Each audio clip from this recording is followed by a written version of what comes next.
Hello folks, Phil Gallagher of ThrabenU here for another direct-to-YouTube special, this one brought to you by Sean D, who donated to see a Maverick variant, which we're just going to dub Brushland Maverick, because it plays Brushland. Okay, why do you want that? Brushland, in addition to producing green and white, also produces colorless, and there are two Thought-Knot Seers in the main deck of this deck, as well as 3 Warping Whales, and an Endbringer in the sideboard. So the idea here is that between Brushland, Eldrazi Temples, and Wasteland, that you can relatively consistently cast a Thought-Knot Seer. And this gives you a little bit of extra game 1 game versus combo decks. Maverick tends to be pretty good against a lot of the Delver style decks and the blue control decks, but its game 1 game is often a little bit soft to combo. And that's why you see it often splashing black for discard or playing a big fat pile of things like Deafening Silence, Mindbreak Trap, Surgical Extraction, stuff of that general nature. So our mana base is going to be a little bit worse than the mana base of traditional Maverick. Notice here we have fewer fetch lands than normal, so we can fit in the Brushlands and Eldrazi Temples. And we also just don't have the hugest pile of basic lands, and that's often a strength of Maverick. Now, notably, if we're not playing as many fetch lands, that does make Knight of the Reliquary worse. Knight of the Reliquary is going to be less potent than normal in this deck. We have, I believe, 5 fetch lands, 4 Windswept Heaths, and then 1 Verdant Catacombs. And we have fewer forests and plains that we can actually use to sacrifice Knight of the Reliquary. So while that's normally a 4 of build around card in Maverick, in this version of the deck, it makes a little bit less sense. Supplementing the core of the deck, we have 3 Eldrazi Displacers, which can be activated using that colorless mana that we were just talking about, as well as a bunch of Skyclave Apparitions in the main deck. So the hope is that you can blink, a Knight of Autumn, a Knight of the Reliquary, or a Thought-Knot Seer, and do a decent amount of damage to your opponent. Eldrazi Displacer can also blink your opponent's creatures and tap them so that your giant Knight of the Reliquary or Thought-Knot Seer can get in the red zone and do some damage. The sideboard has some graveyard hate, a handful of things that are good against blue decks, the best sideboard card in the format, and then a couple of spicy things like Court of Grace, which I recently played and was maybe impressed isn't the right word, but it definitely did some stuff a few times. And as well as an Endbringer, which can be pretty darn good in creature mirrors. I'm a little nervous about the mana base. We'll see how this one plays out. I am a big fan of Maverick, generally speaking, and we'll see how this build does. Alright, if you're regularly enjoying my legacy content or you're excited about this video, please consider throwing me a like. It's one of the biggest predictors of algorithm success for me. Alright, let's battle. Okay, I have kept my opening hand here, and my opponent has mulliganed to 6. So this hand is a little bit awkward in that I have 2 colorless producing lands, and this is a hand that I'd really love to just have 2 basics with and have rock solid mana. I think I'm going to lead on Savannah into Bird rather than the Mother of Runes, in case my opponent is a combo deck, and my green sun can go and grab a Collector Oof on turn 2 that's going to be good against what my opponent is doing.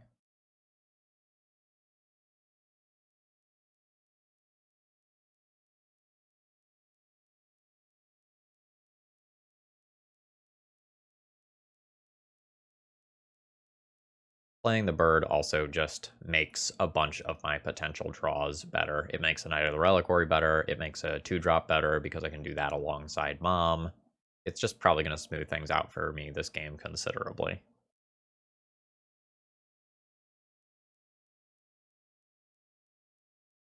Oh, that's a pretty metal swamp. Do I have a main deck Scavenging Ooze? I do have a main deck Scavenging Ooze. Does that matter? They just go Entomb, and I die?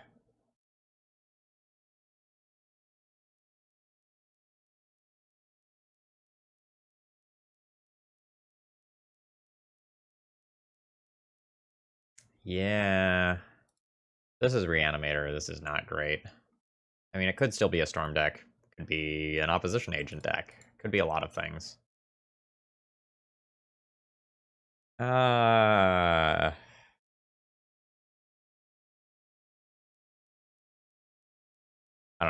I am getting serious Reanimator vibes.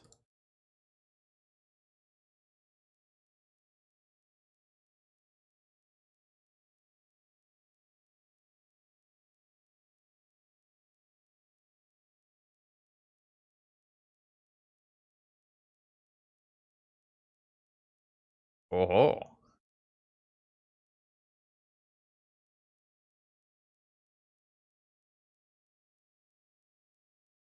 Remember when we got to just play Gitaxian Probe and just see what our opponent was doing before we made our decisions? I remember. Ah. So we are playing against Ye Old Pox deck.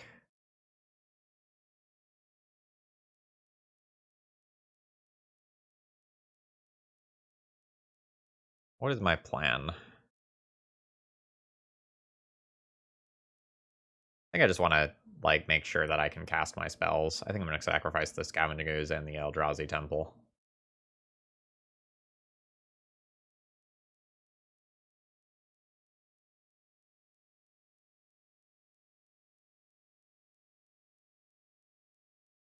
My opponent has sacrificed a life from the, or has discarded a life from the loam, which is pretty potent.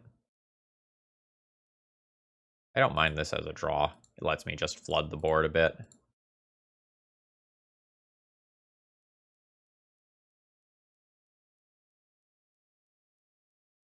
A little inconvenient that I sacrificed the Scavenging Ooze and then my opponent did something that was relevant to the graveyard.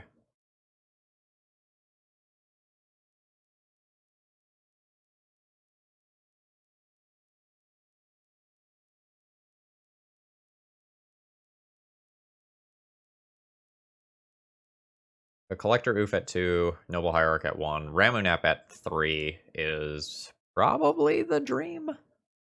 Just use that to recoup my lost lands.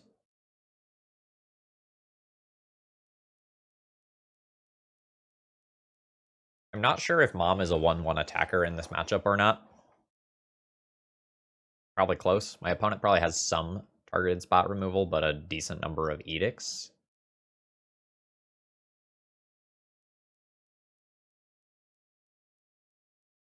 Alright, my opponent had a removal spell. They could have just fired it off on their turn.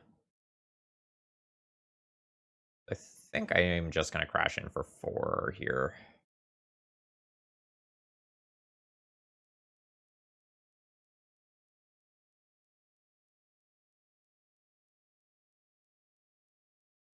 Actually, I can Green Sun for a Noble Hierarch and crash in for 4 while holding up Mom. Then that lets me get a 3-drop next turn. I think I like that.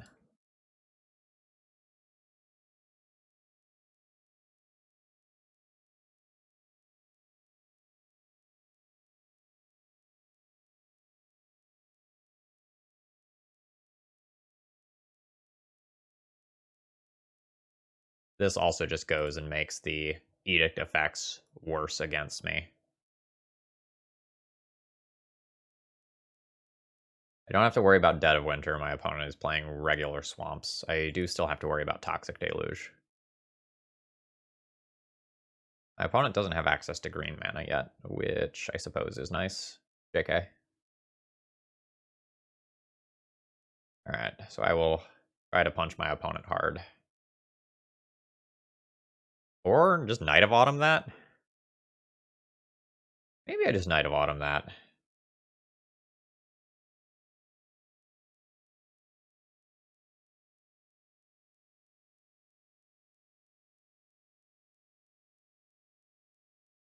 Yeah, I think I'm good with that.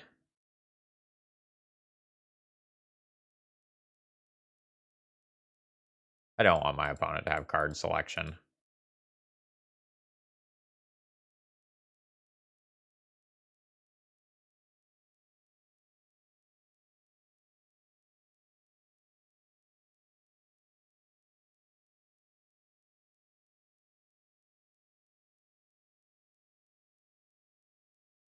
Outside of a sweeper, I probably just win this game. But I haven't done enough that I've put my opponent out of, like, reasonable Toxic Deluge range. Alright, we've just gotten the concession. We were playing against a green-black Pox deck. I like the idea of extra card draw.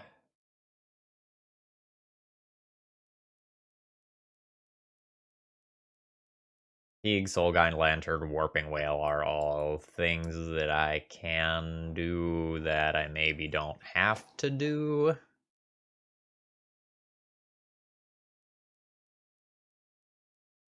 I really like Sylvan Library here.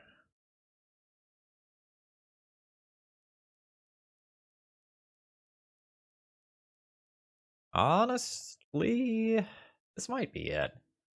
Like, the Soul Guide Lantern is cool as something that can draw a card, but unlike a Relic of Progenitus, this doesn't, like, draw you a card while also acting as the Graveyard Hate, so I don't know that I actually love this card. If it's just Life from the Loam that my opponent has, like, that's not the end of the world for me. I can try to get basics early.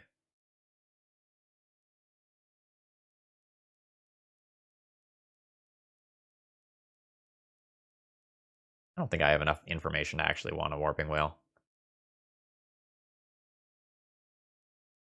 Maybe I just go down one of those. Keep the Collector Roof in case they have any of the, like, shenanigans of Cursed Scroll and Friends. I think there's a pretty low cost to keeping this card. At the end of the day, it's a 2/2. It attacks.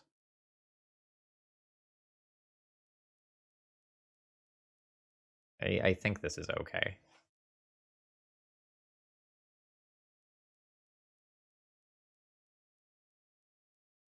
Oh, I don't really like Dryad Arbor as my first in my hand, but this hand has way too much going for it to actually throw back. Hopefully we can play a Dryad Arbor safely on turn 3.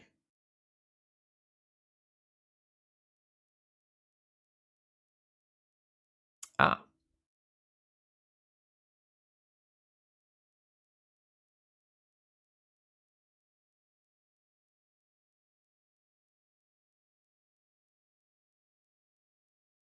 yeah? I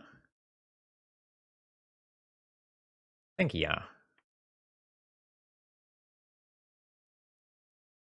Apparently I shouldn't have cut the one Swords to Plowshares that I cut.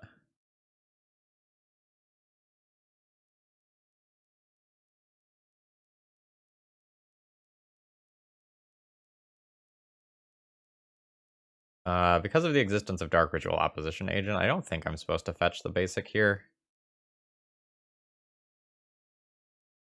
But I kind of want to.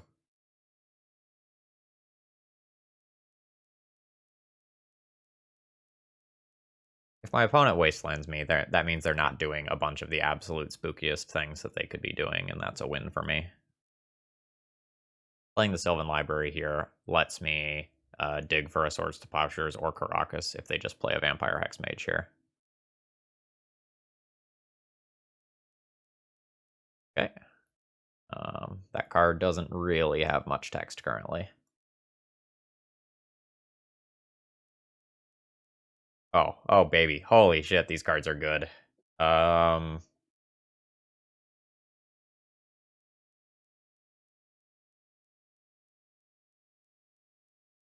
currently have 9 cards in hand. I don't think I need the Green Sun with how the rest of this looks. I think I'm just going to put that back on top and then pay life for one of these.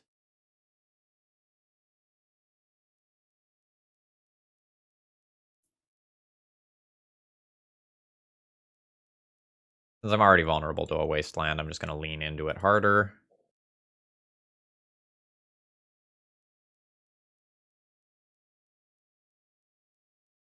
And this now brings me down to 6 cards in hand.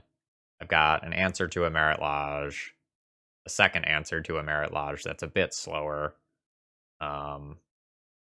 Theoretical ability to grab the Monarch.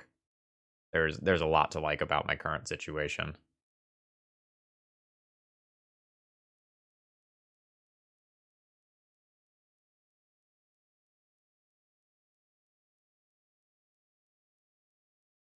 Just discard the Dryad Arbor.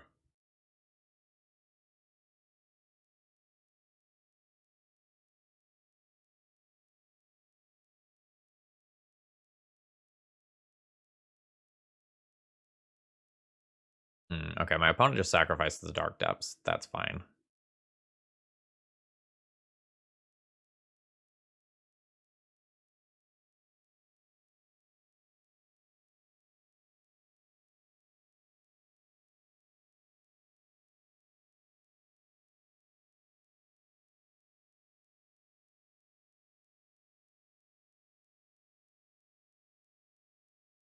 One of these can go back for sure.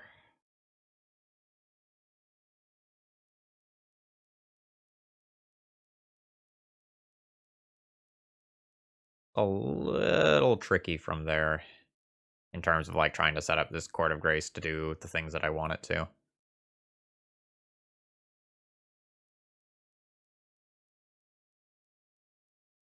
I wish I had one more mana this turn so that I could Green Sun and just kill the Sylvan Library before they have a chance to do anything with it. I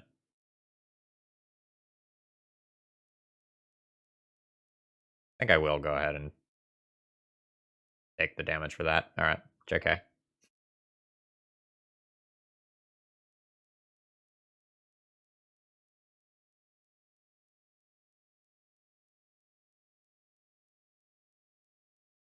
It's awkward. That now means I'm looking at those cards again next turn. Didn't want to do that. Alright, moving past the misclick there. How do I play this turn? I can just play Ooze and eat. I can play Ooze and Green Sun, and then it's more likely that I can set up a Court of Grace scenario that is favorable to me. I don't hate that.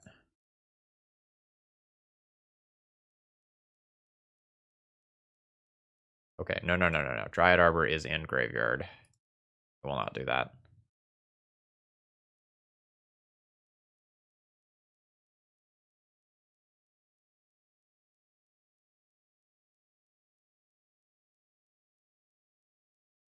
I want to have this thing in play, I think, in theory.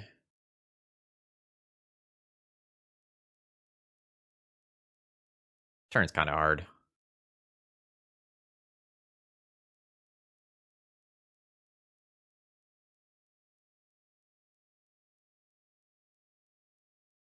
If my opponent attacks with the illusion, I am pretty sure I'm happy to just block it and then slam the Court of Grace on the empty board.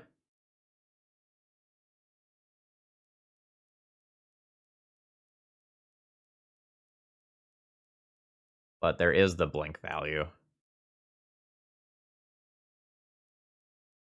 How likely is my opponent to play a creature? Like, very unlikely, right? I think I'd take this trade and just, like, give up the value associated with it.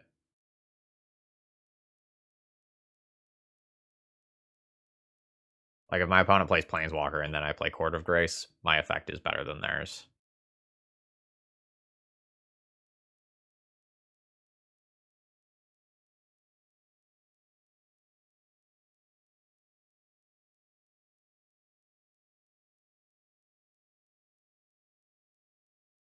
I can Wasteland them back and play an Ooze.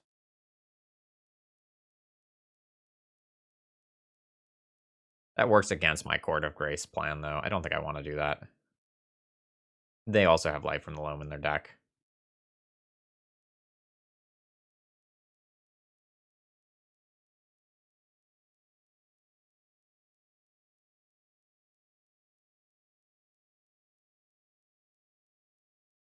I think playing into Opposition Agent. Actually, if I'm willing to take one, I don't have to play into Opposition Agent.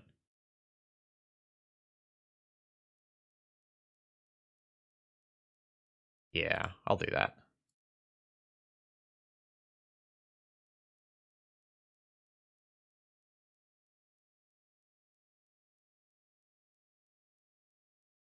I don't know, maybe I shouldn't be thinking about Opposition Agent so much since my opponent is playing Smallpox.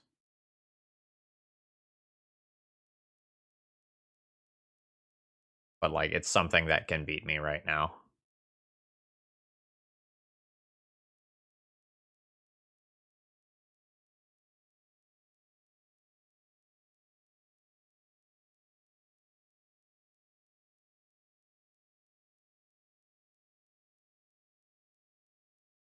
Actually, maybe that's the worst one to eat first because of the Ramunap.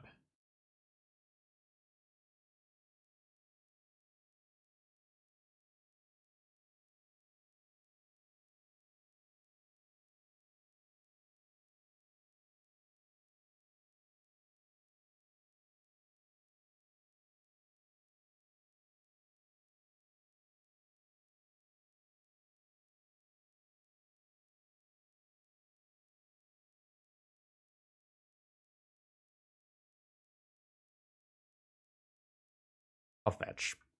I don't think they have it.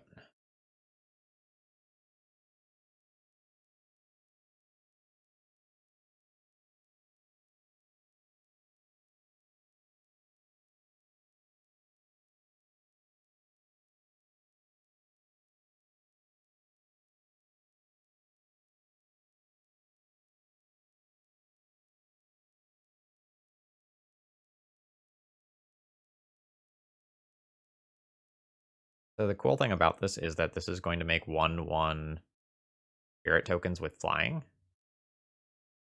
Yeah, Abrupt Decay is fine. And you know who conveniently has flying? It's Maritlage. So this should like vastly outvalue what my opponent is capable of doing.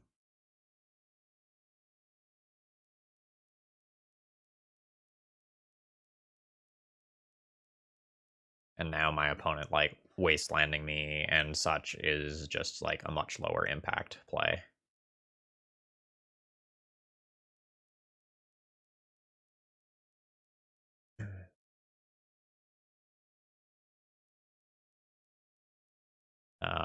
Now I can consider green sunning for like a Night of Autumn or a Night of the Reliquary or a Ramunap. World kind of my oyster here.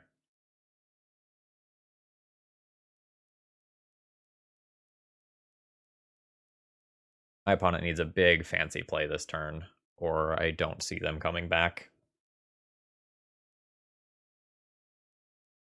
Like a planeswalker or a giant rotting Regis or something of that nature.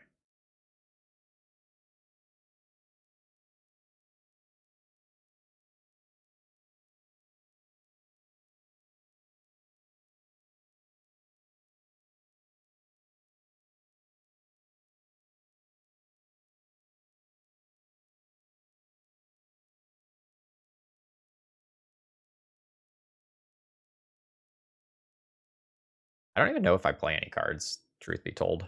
Like, what am I expecting to lose to? I want to hold up these two.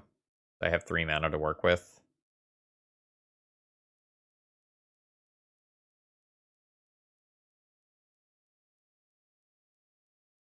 Maybe I don't need to hold up the Wasteland if I'm holding up both Caracas and Swords to Plowshares.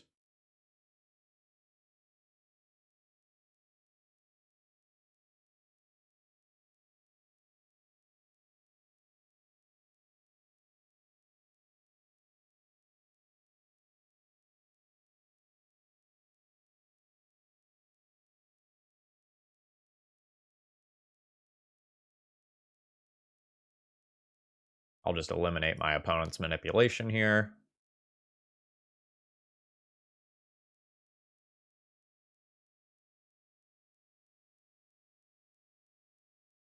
Like a Veil of Summer? Nope. Okay.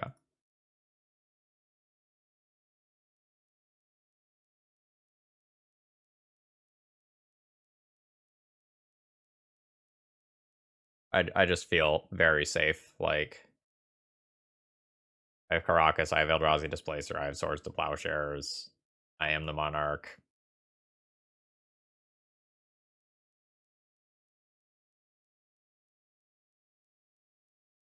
I will have a creature back on D if my opponent is able to make Maritlage. My opponent board wipes, it doesn't matter. Yeah.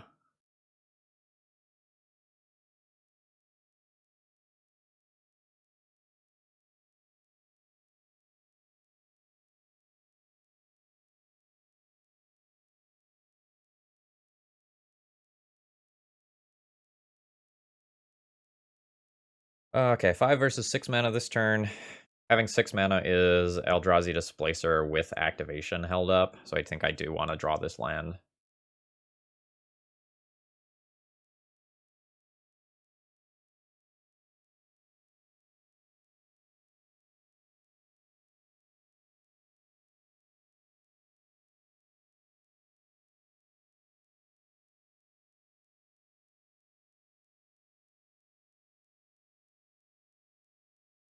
No need to wasteland my opponent here and like play into a situation that makes crop rotation more dangerous for me. This was a good Court of Grace.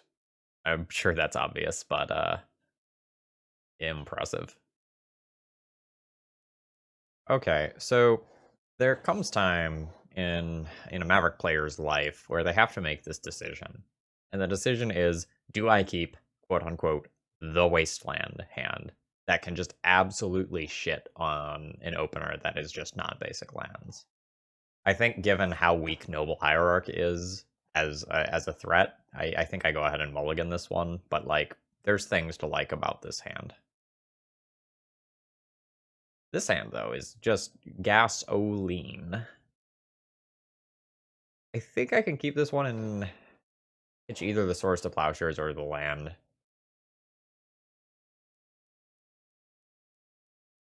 Hard to say whether the fourth mana source is better than the first Swords to Plowshares here when we don't know what our opponent is playing. I think I'm just going to value my mana highly here.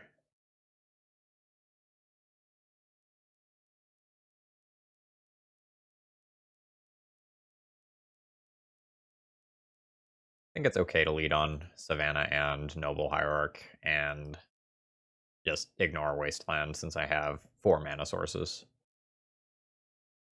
Keeping my land just means that if Noble Hierarch gets like bolted or swords, or if I get wastelanded or something, I still just have the mana necessary to cast my spells. Oh no. Wait. Yep, still oh no.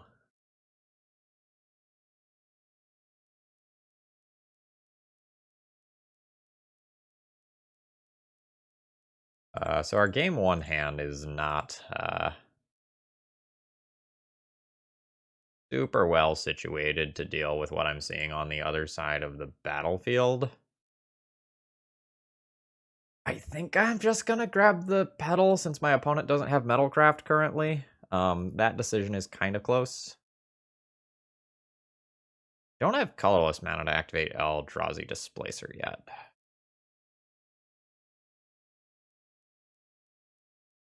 Gulp.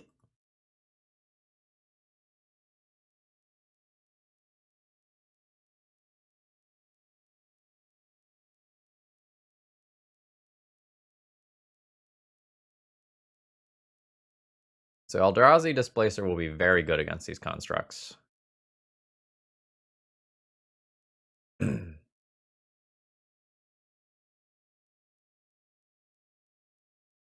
I can play Knight this turn, use it to get a colorless source next turn. I don't think I want to be bouncing Urza. Took out the mana source to try to stop the 4-drop from hitting play and buy me some time, but that didn't really work out.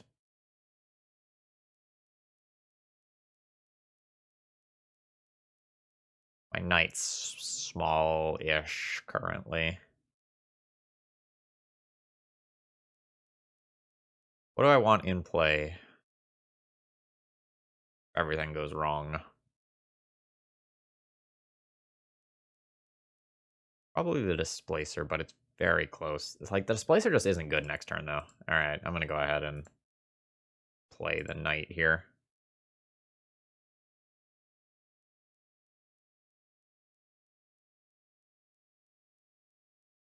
The Knight can get me colorless mana to make Eldrazi Displacer better. So I have 1, 2, 3, 4, 5. Knight can give me the 6th mana next turn.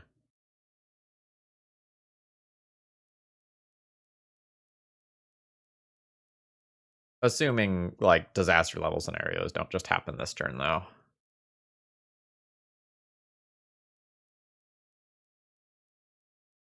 Yeah, that's bad.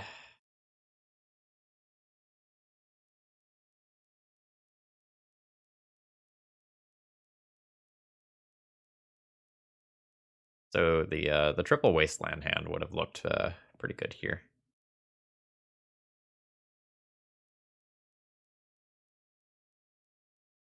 So now my opponent will.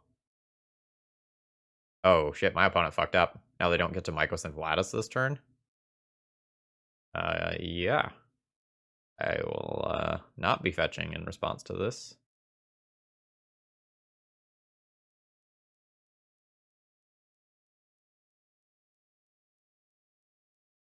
So you're telling me there's a chance.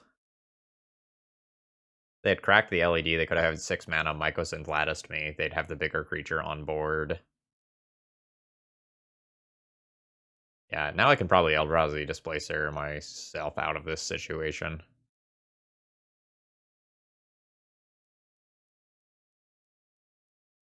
We'll see, though. I'm gonna get an Ensnaring Bridge, which will be pretty good. Gotten a Walking Ballista.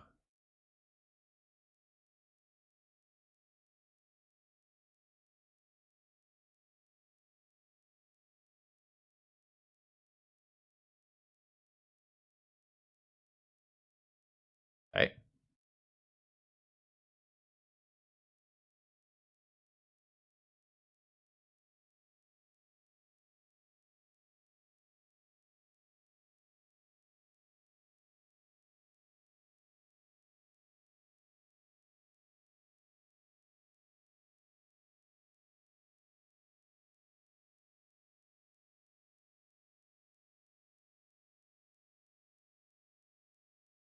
Alright.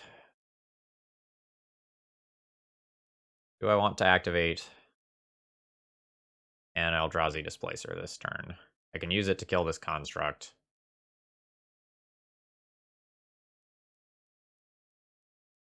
Crashing in with the Skyclave afterwards isn't really productive. My opponent can have 6 mana for Karn, even if I...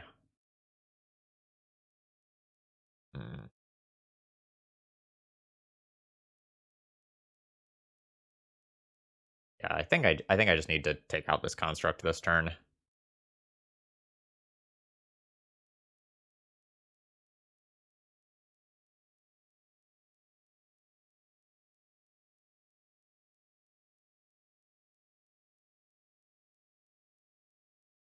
Take this opportunity to get a fetch land and just make the knight bigger as well. Try to create 2 decent-sized bodies. And I can just play out...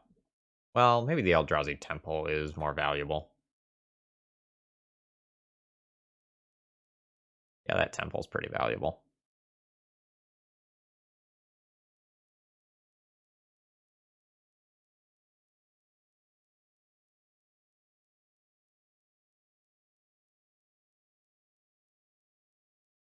This is or activate abilities? Yeah.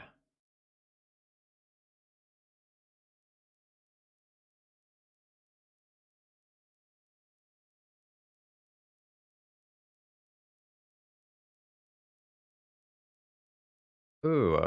Oh no, due to the Walking Ballista, I can't just blink this.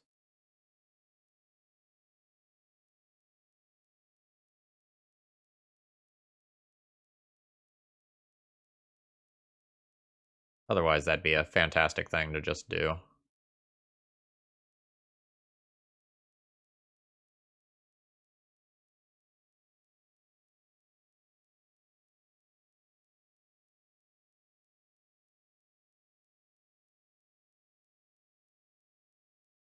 Alright, do I Wasteland? I could bounce Urza?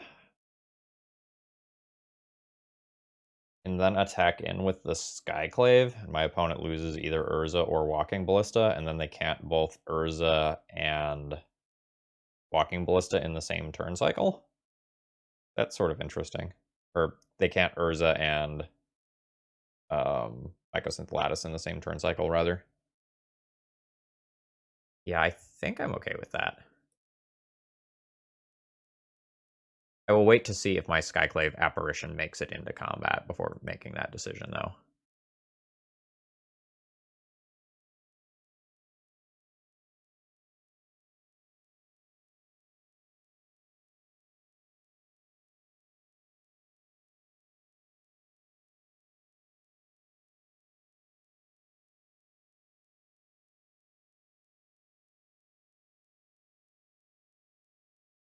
Okay, it did make it into combat, at which point I will bounce the Urza.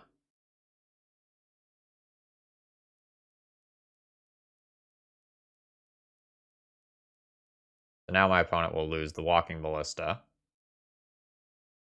or the Karn.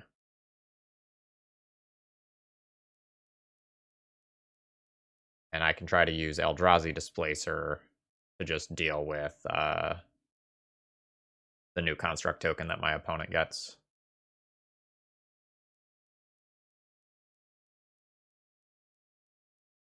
Game's definitely stressful.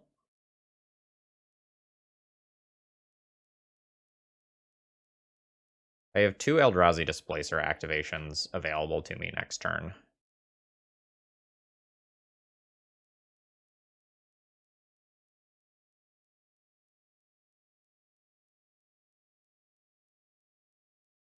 There are some, like, Sorcerous Spyglass sort of situations that I can run into.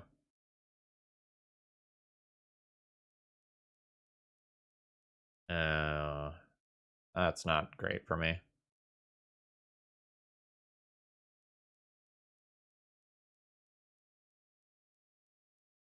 No, it's still fine.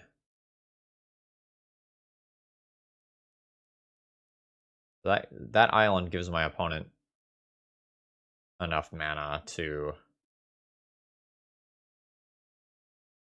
get a Mycosynth Lattice into play, but not enough to save Arn afterwards.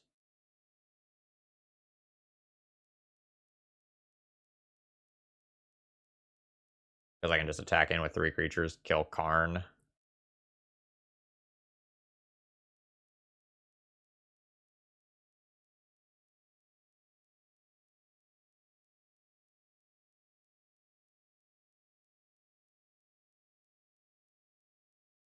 My opponent ensnaring bridges, I probably come out on top there by quite a bit because of Eldrazi Displacer.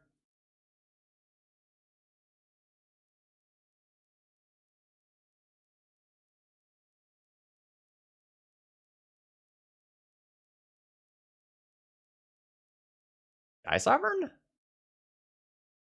Ooh, shit. I was not playing around that.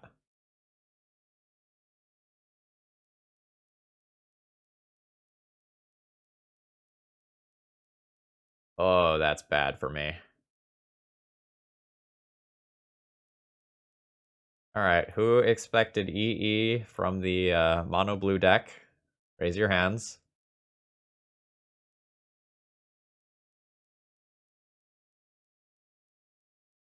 I don't think I win this game now.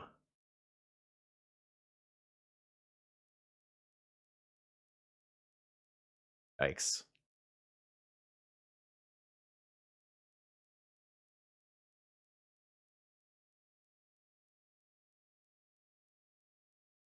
Five to activate that so they can tap their Bobble.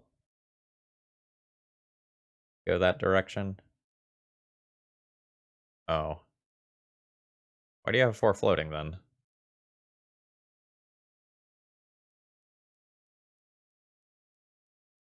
Hmm.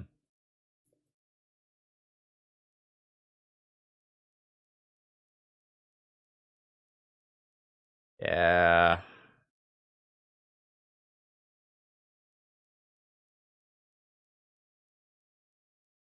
Just need an absolute banger of a draw. Not the worst.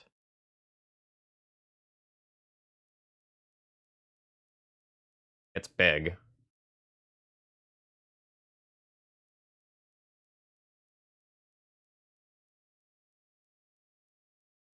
Metalcraft versus something that just objectively produces more mana. They're going to get another artifact on their turn. I go ahead and just take out the Ancient Tomb here. But this also shrinks the construct. No, I'm gonna just take out the Ancient Tomb.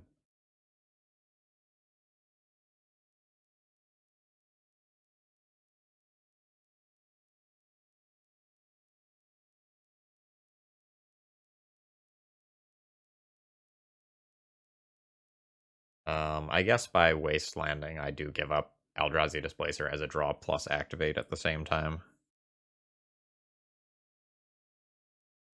So there is that.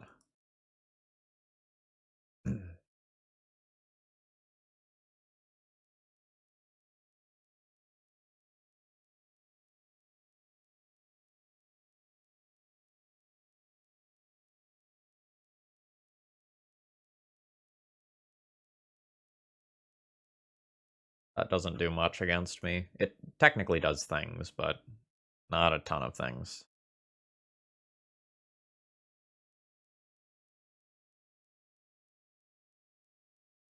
Alright, do I have any sweet utility lands that I'm just not thinking of?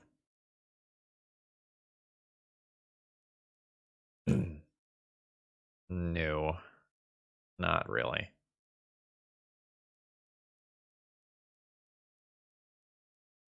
I have a 5/5. If my opponent double blocks, I have to bounce Urza. That's not really great for me.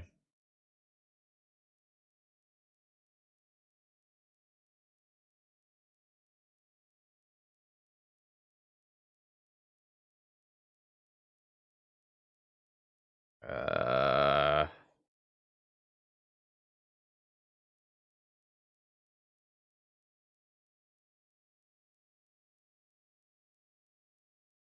then they just replay it. They get a new construct. Not good. Wastelanding them isn't great either because Urza just produces a bunch of extra mana.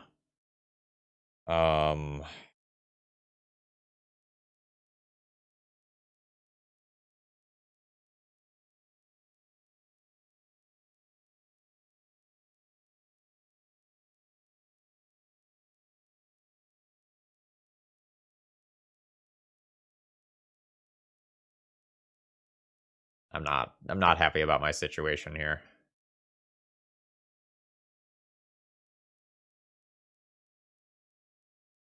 I think I am going to decrease the size of that construct while also growing my knight simultaneously and try to make the best of that. My opponent minuses their Karn, and like their Karn is no longer something that I have to think about. That's a pretty big win for me. It's possible that like I should just pray that they don't draw a land and then bounce the Urza.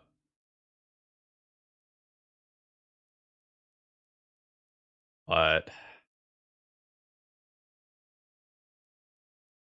like the downside of giving them another construct here when like I am just trying to get through and poke this Karn is huge.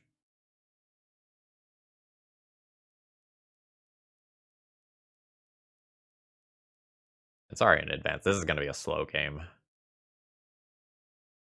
I'm having to do a lot of thinking here. My opponent isn't exactly playing quickly either.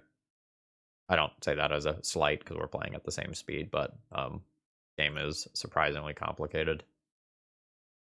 All right. Snaring Bridge has happened. I still have a handful of outs to that.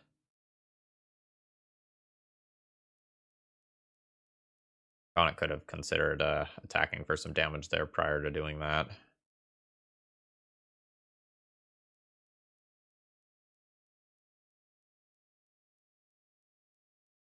And basically now we wait.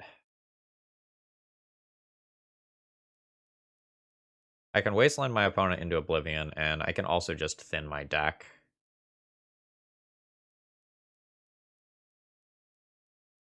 Now, in case you're not super familiar with Night of the Reliquary's wording, you sacrifice a forest or a plains to look for a land. I can't just like infinitely cycle through all of my stuff. There are limits.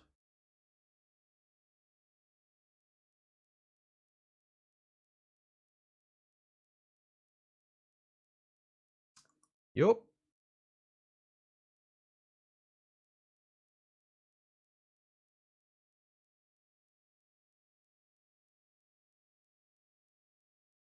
We're also going to have green suns that can kind of play around these chalices.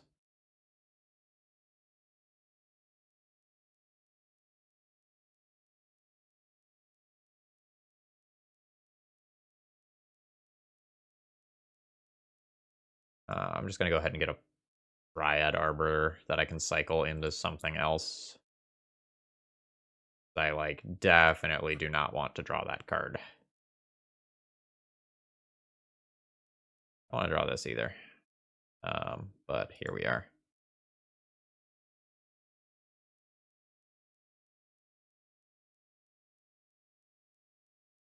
The slog is real.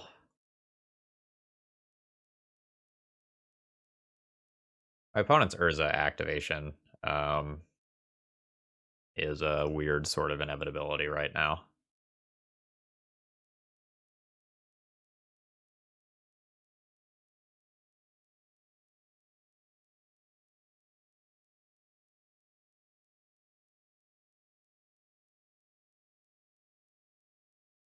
Okay, sure.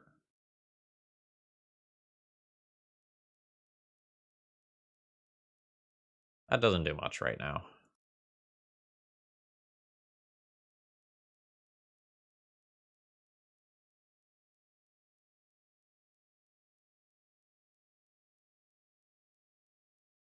Um,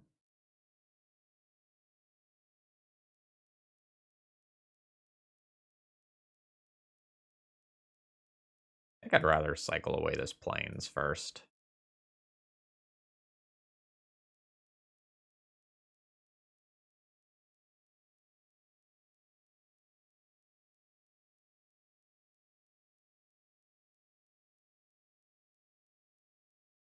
Then I'll take the forest out of the deck with the intention of turning it into Savannah.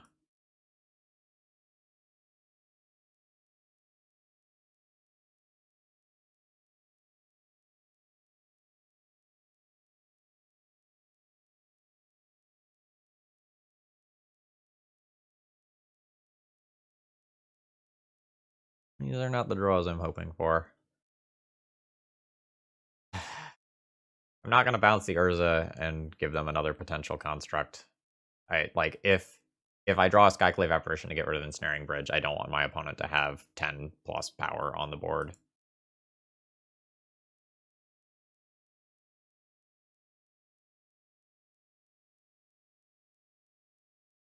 Notably, an Echo of Eons is pretty annoying right now. Mostly because it will shrink my knight to baby-sized.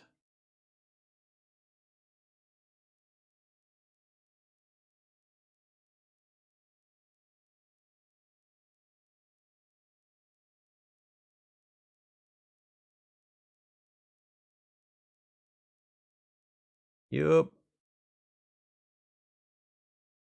You may have your Lotus Petal.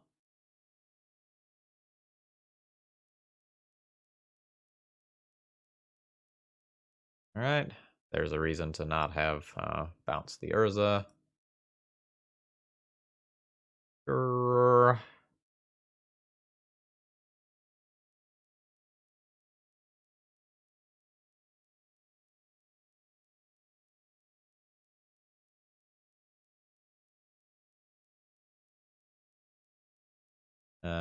Yeah, that thing will beat me quickly.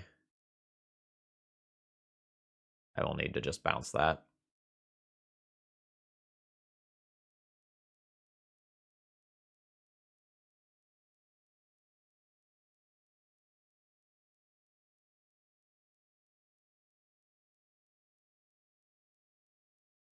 I can go fetch land for Savannah here and be fine with that.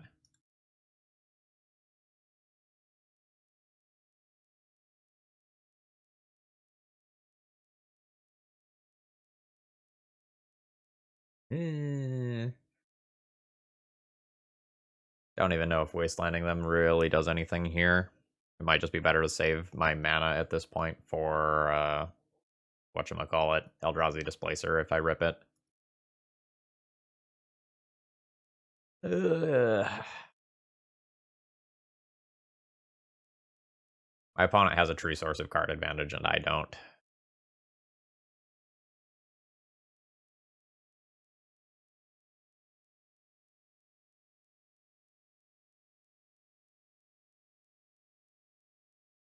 Now, unfortunately, my opponent can just recast this.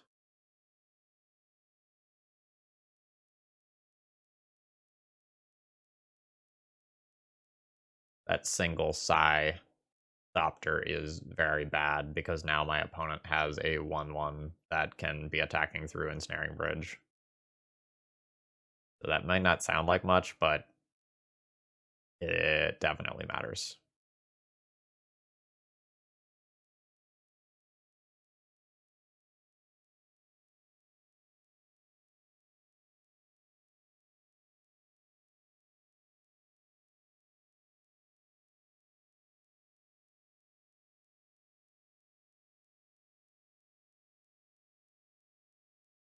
Cast it for 0.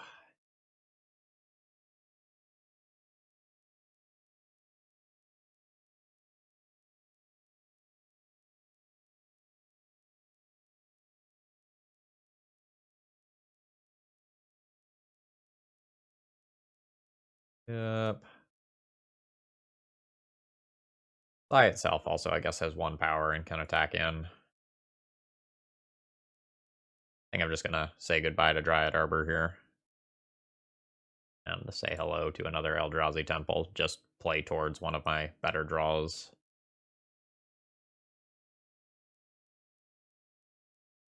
I guess that's something.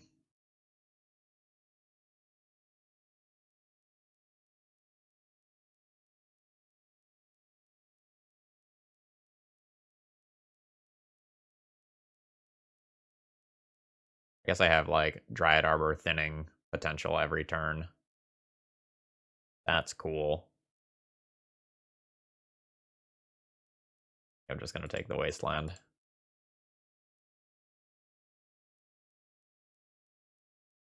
Does mean that my Knight of the Reliquary can keep activating. Guess I should have just bounced this on my turn. My opponent can technically use this ability, size bottom ability, to draw some cards in the upkeep. That was a little loose on my end.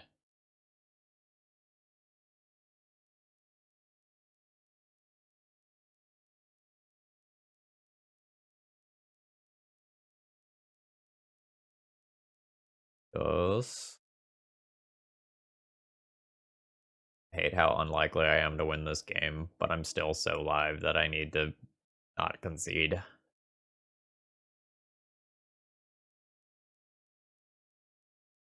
Because Eldrazi Displacer will do serious work against this board.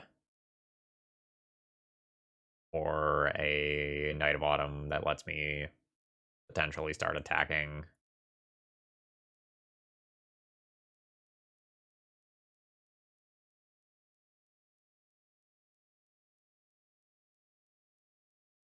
Yeah.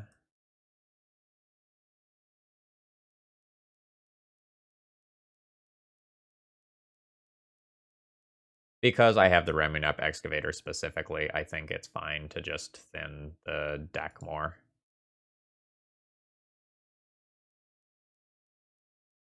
I can put Savannah right back in play and continue to fetch. Hello. Like that.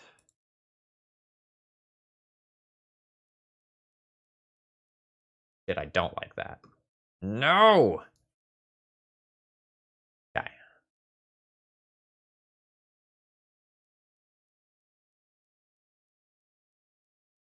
I, in fact, did not want to draw that. I wanted to draw Green Sun and maybe Green Sun into that.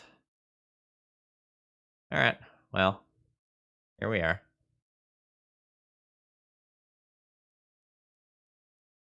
Need to bounce this Psi. very actively remember to do that with proper timing.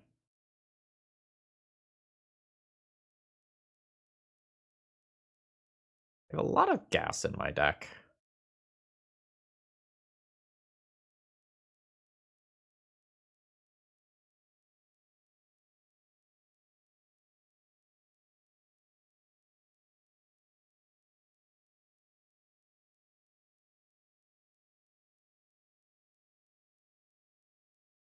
I guess some amount of that gas is mitigated by the pair of chalices. Now it's another legendary creature that I have to try to deal with. Oh, there's an echo.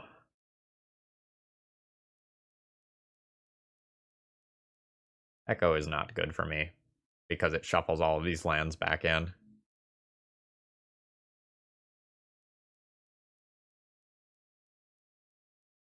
In addition to just the Hull Breacher shenanigans. I think I'm just going to go ahead and concede here. This game is miserable in terms of like both playing it and probably watching it as well. And I think I'm far enough gone that I just concede here.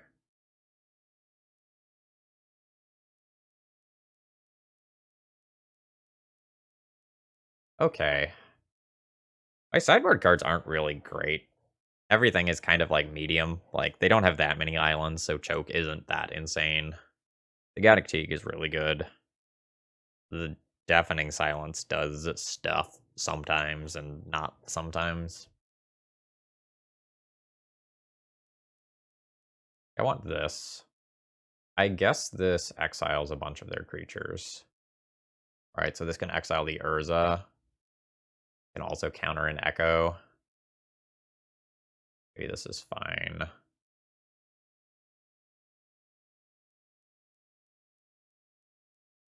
Endbringer is something that can ping my opponent if I get caught behind an Ensnaring Bridge.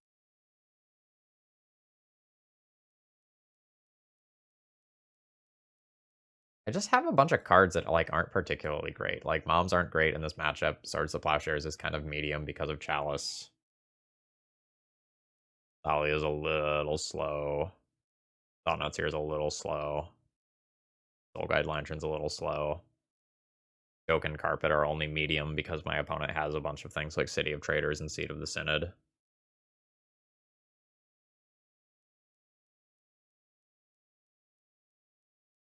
think I'm going to go Mom out.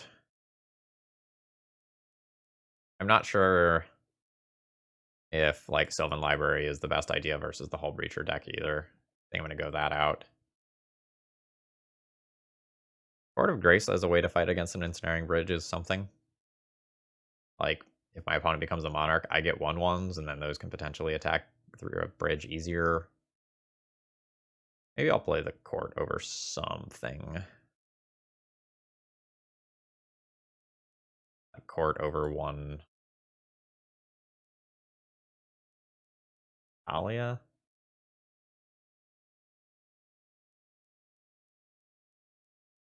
Because, like, I'm really looking to go 1-drop into 3-drop and skip the 2-drop spot on the curve.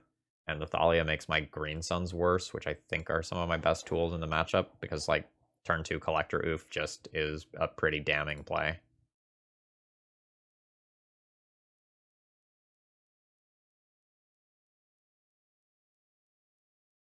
I think this hand is too good to go back. This hand is, like, not, like, quote-unquote, the game plan that I wanted.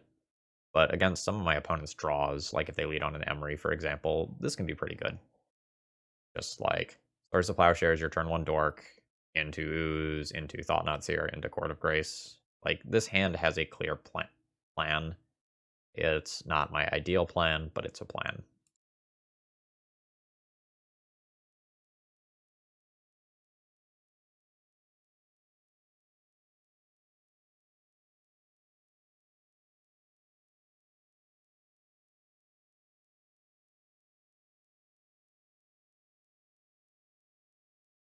Thank you, Dryad Arbor.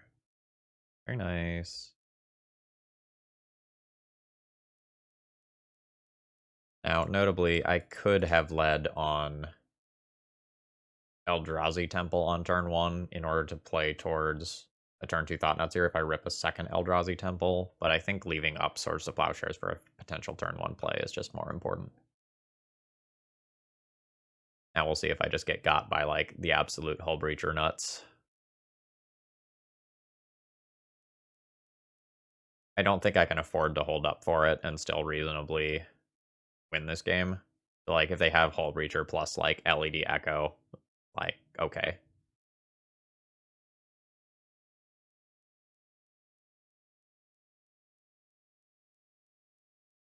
Oh, that's pretty good.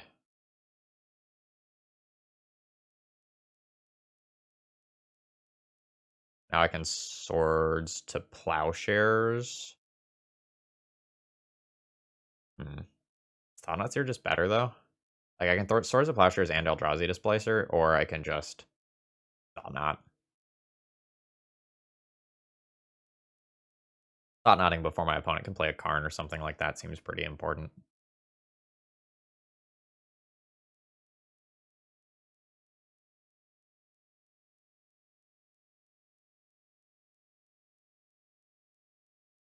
I can go ahead and attack in and see if my opponent trades. I'm fine with trading off the ooze, given, like, the bodies I have.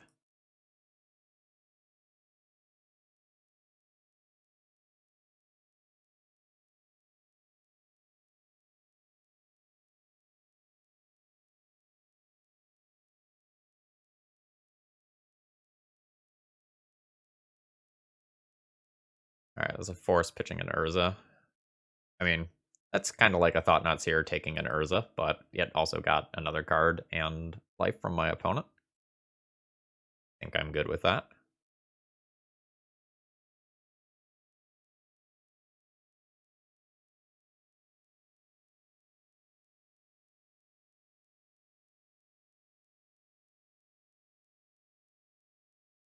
Play the court. I probably stabilize the board more and then play the court.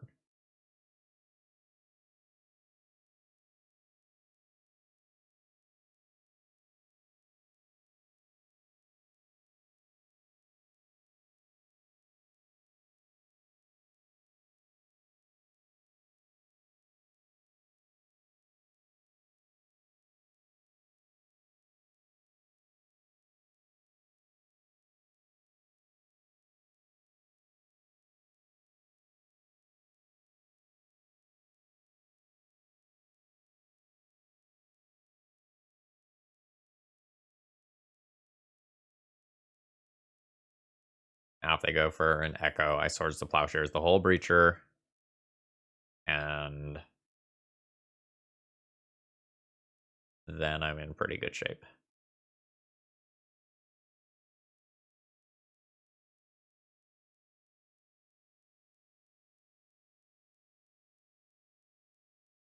I will not block or attack a Hull Breacher.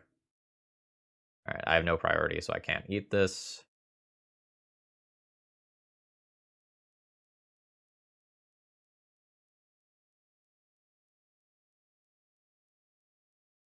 Alright. I now have 6 power in play. My opponent gets a new hand, but hopefully my tools link up well against what they have. Like, I have 3 different removal spells here, plus a few more land drops. I have a lot of active power on the board. I'm going to try not to use the Skyclave. The Skyclave is going to be kind of my, like, oh shit button versus something like a Karn.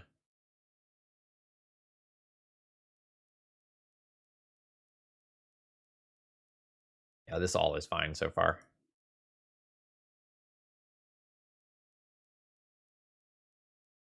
Yep.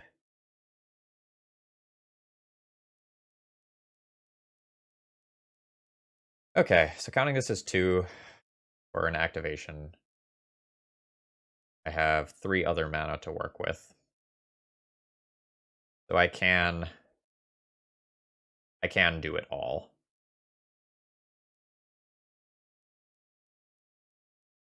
So let's go ahead and blank this out of existence.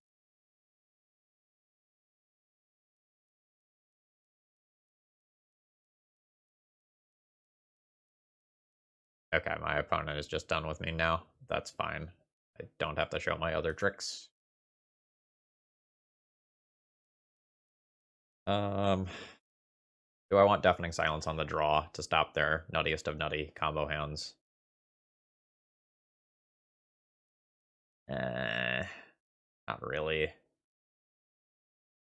Like, if my opponent does a fair echo, I really don't want to be drawing this, and this doesn't do much against, like, Arn and Urza. It's fine, but I think the game, when I'm on the draw, is turn 1 Hierarch, turn 2 Collector Oof, and I think I'm just going to stick with this.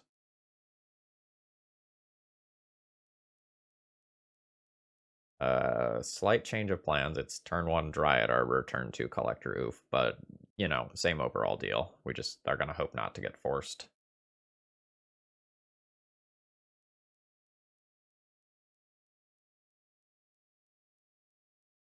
My opponent did keep 7, though, and they haven't kept 7 in any of their other games thus far.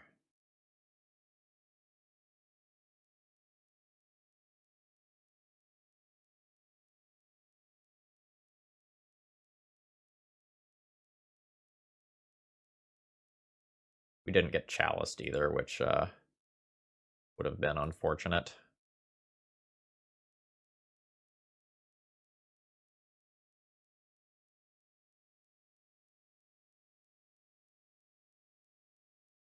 Alright,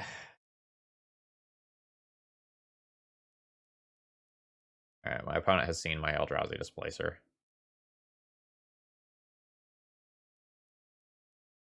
It's slightly interesting to me that they did just crack the bauble there, rather than keep it on the board for potential Mox Opal-based, like, mana stuff. I don't know what the rest of their hand looks like, though.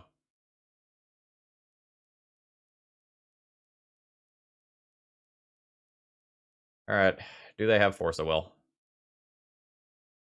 If no, I probably win. I guess no, I won't attack with Dryad Arbor into, stupid idiot. uh, Hull Breacher.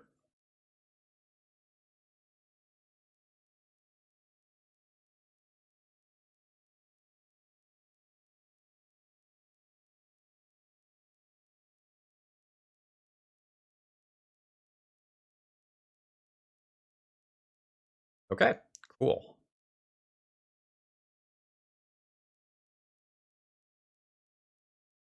I have greatly decreased the power of my opponent's deck, and their primary removal spell is going to be something like a Walking Ballista.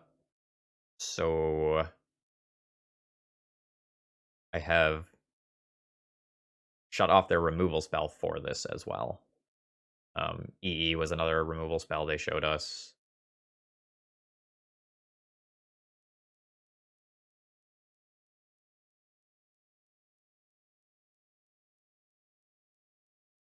That's unfortunate. That will still do good things.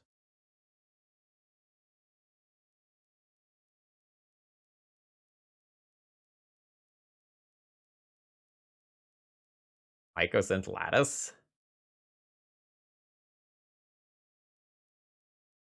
Uh, well, maybe that's their Hail Mary play.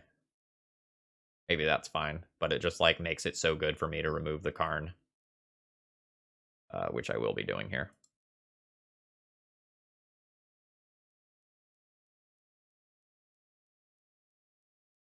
This is another spot of, like, please don't have the Force of Will.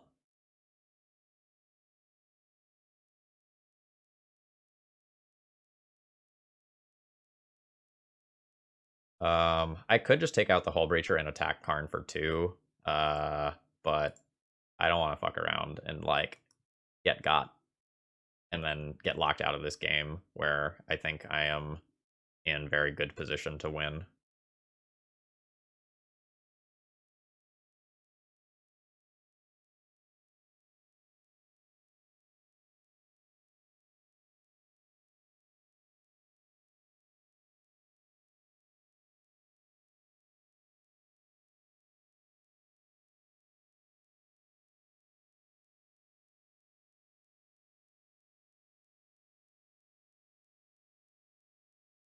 Sure.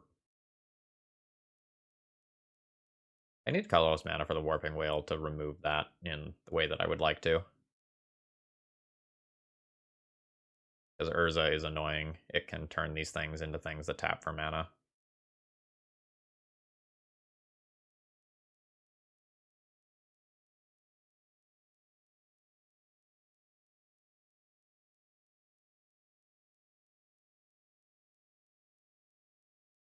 Okay. Colorless, please. Ugh. Now I don't get to remove Urza, which is a huge deal.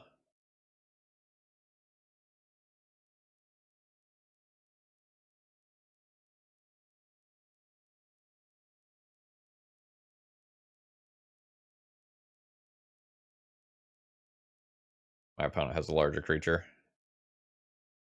Um, this is a game that I might need to start thinking about winning by timeout. I also don't have colorless for Eldrazi Displacer, which could be blinking these constructs.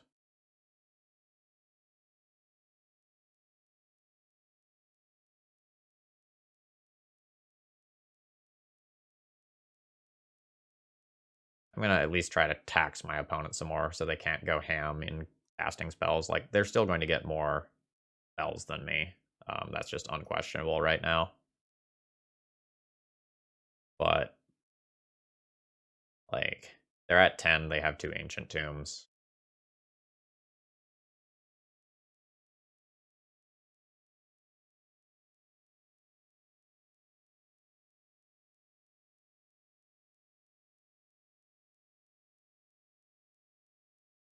Ugh.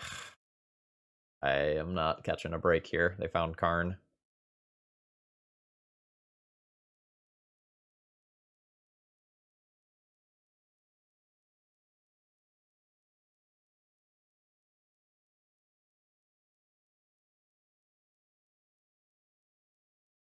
Yeah, I think I'm winning this game on timeout.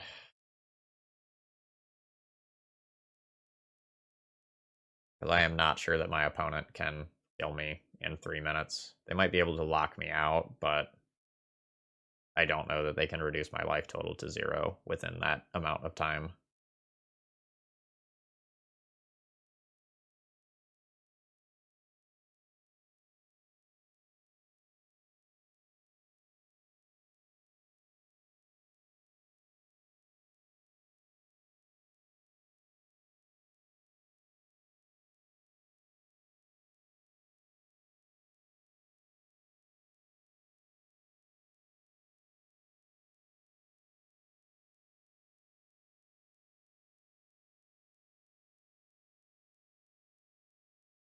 Sure have 4 cards that use colorless mana in my hand that I can't use properly.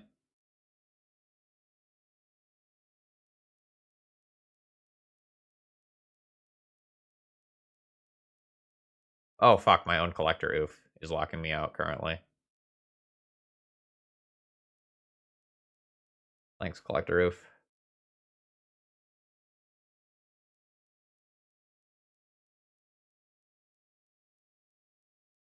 Awkward.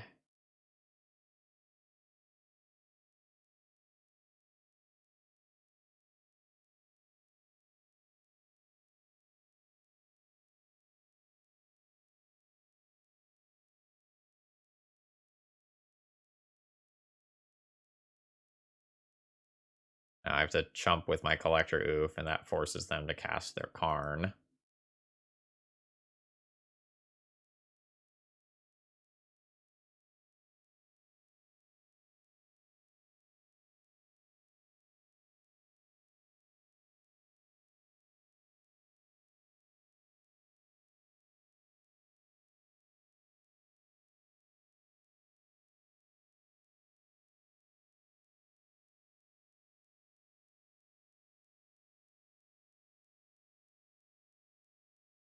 Sure.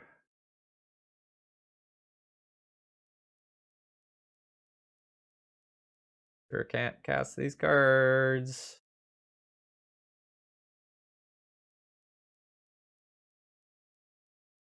Now I think my opponent can probably kill me within 2 minutes.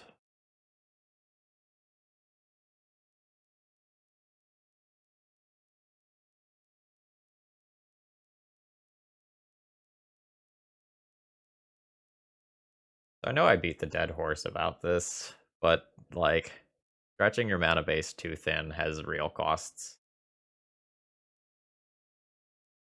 I'm just gonna go ahead and concede here. This is miserable. GG's, opponent. Alright, I'll be keeping this opening hand. It's a regular, decent Maverick opening hand. I have turn 1 mana, acceleration into turn 2 Knight, or Green Sun for X equals 2.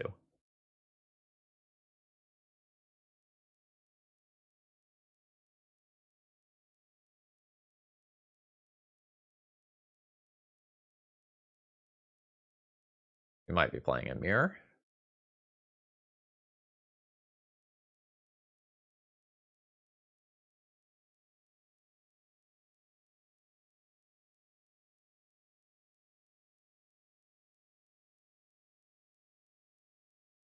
We'll take a gambit here.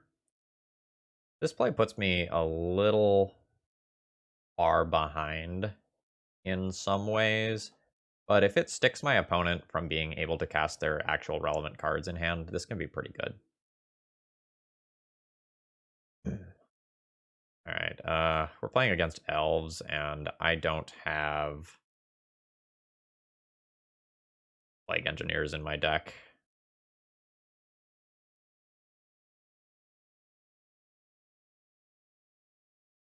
I also don't think I have a real good Green Sun target. I have Gaddock Teague in my sideboard, but I don't have access to that in game 1. I guess Ramunap Wasteland is technically a thing, but not really.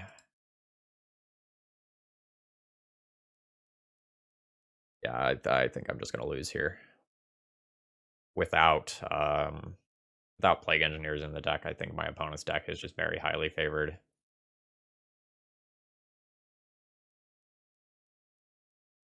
Like, my opponent is operating on 1 land right now and is getting everything they could possibly desire.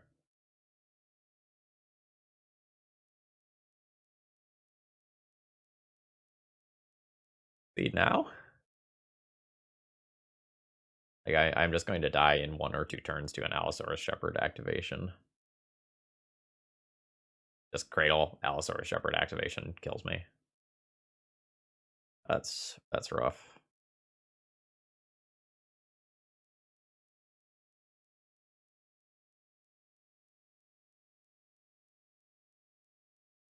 Oh, am I dead now?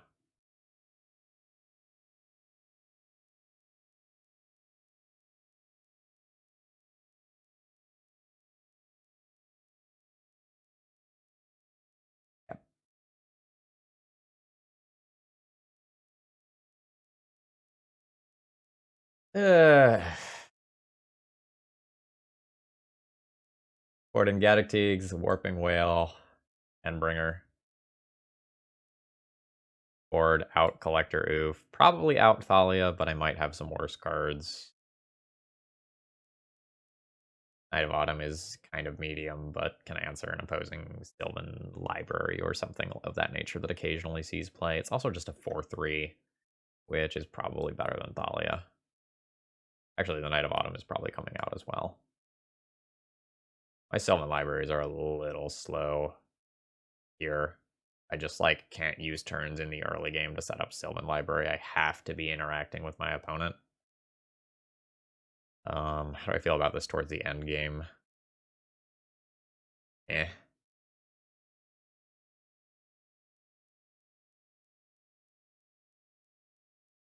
Good Court of Grace to get some flyers. Maybe that's better than this. No, my opponent becomes the Monarch so frequently. Yeah, alright. I'm just not prepared for this matchup. I don't have Containment Priests. My Gaddock Teague is medium. Like, this is a fine Maverick hand, but I don't think this wins this matchup. This at least gets me a Teague later. Green Sun on turn 3 is Teague. It can be on turn 2 if I Green Sun on turn 1 instead. In which case I have to throw back Mother of Runes to accomplish that.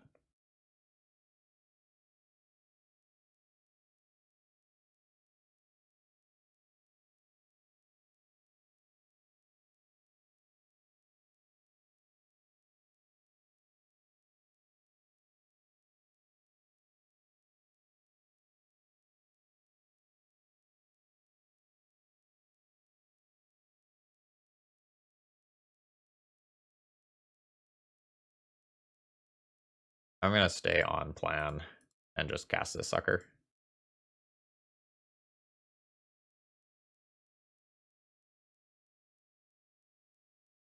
I got turn 2'd last game through a wasteland. Or no, I guess it was turn 3.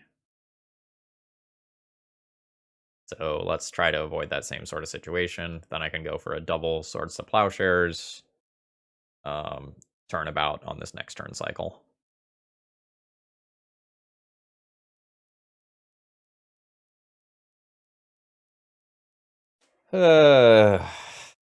Okay, at least it's not all elves.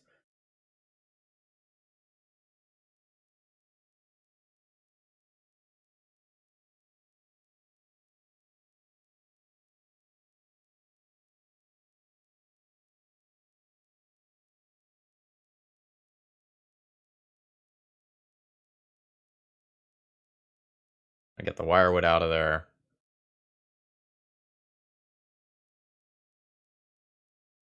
See if my opponent bounces. They don't. I'm more or less equally scared of both of these things right now for different reasons. I think I'm just going to take the thing that makes them mana now.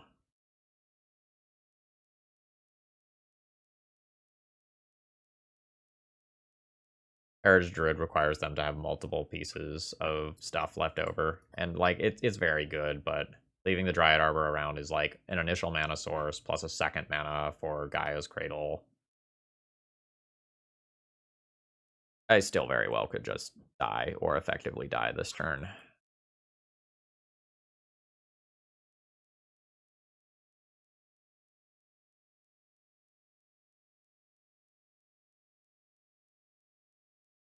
Cool. Not dead. Not dead is nice.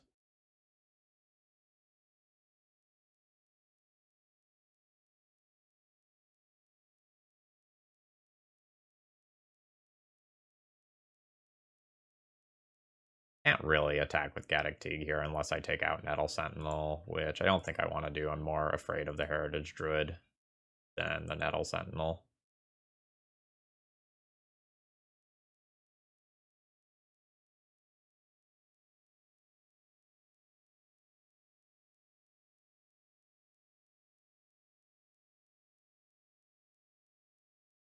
Goodbye, Teeg.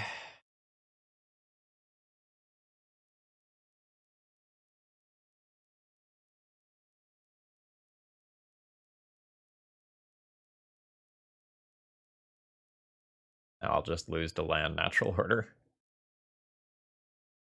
Not quickly. They'll just get a Progenitus, and then I'll lose to it over a couple of turns. Oh, nope. We're lucky. Well, maybe not lucky. I might be taking it too far.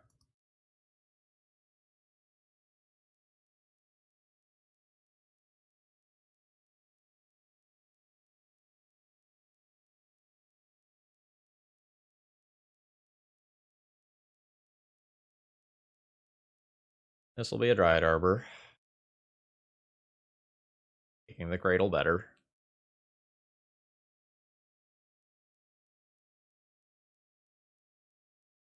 I don't know if my opponent is sitting on, like, multiple bayous.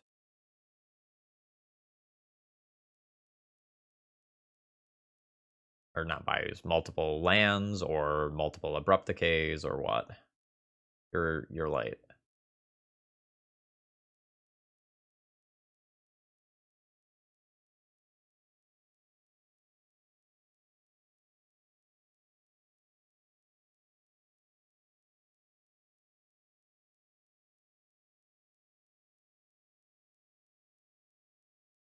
You're...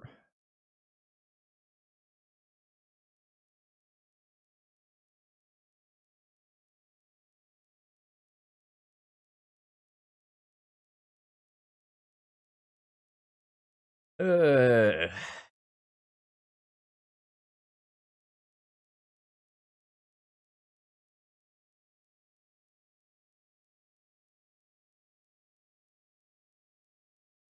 I'll 100% trade a mana source for a mana source here.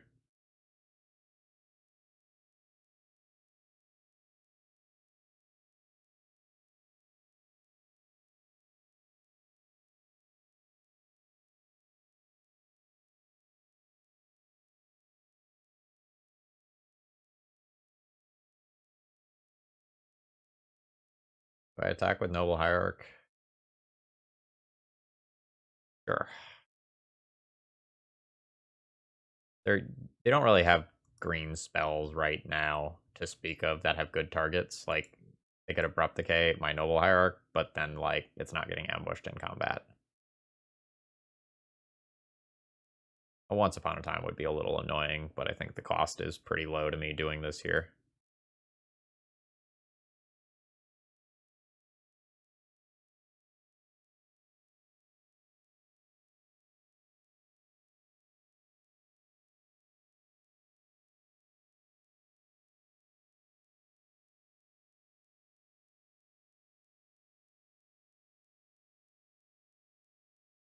I'm still alive.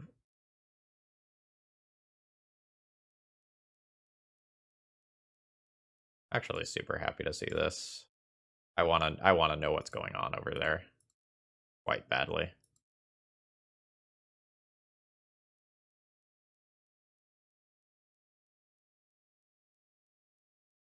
And I'm fine doing this pre-combat. Just that assurance is nice. Just weird how many turns my opponent has gone without really doing anything. Like, maybe I'll look at their hand and they have, like, another Decay and a Progenitus or something, and then things will kind of make sense.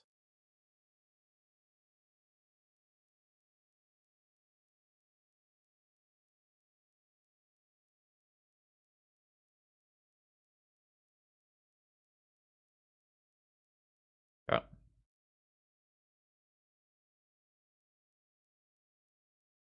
Just mono Abrupt Decay hand.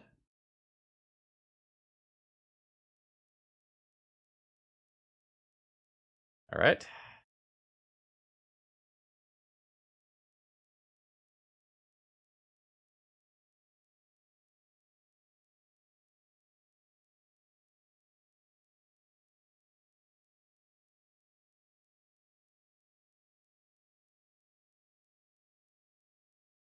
Well, called one of them right.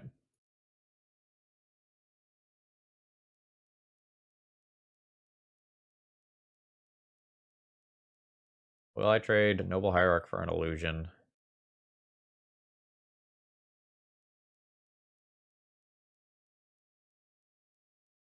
I don't think so. I think my Noble Hierarch is more valuable than that.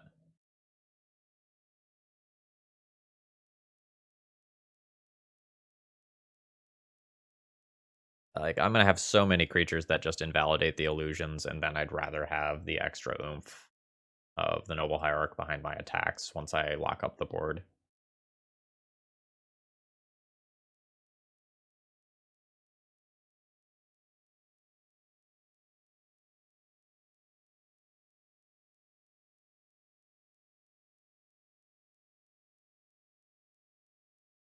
Or we can just not draw, you know, something that stabilizes the board and die in 3 turns to illusions and Nettle Sentinel. That could happen too.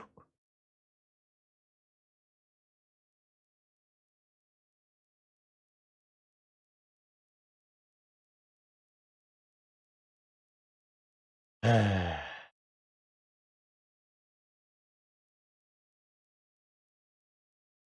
right, we're done here. Moving on.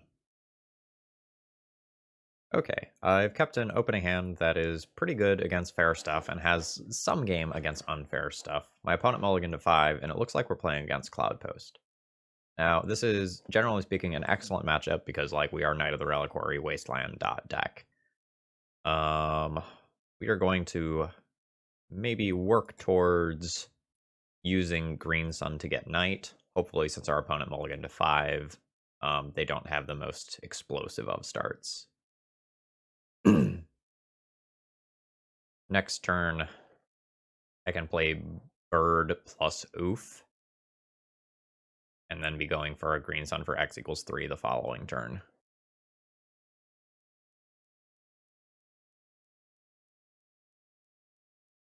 Nice, nice.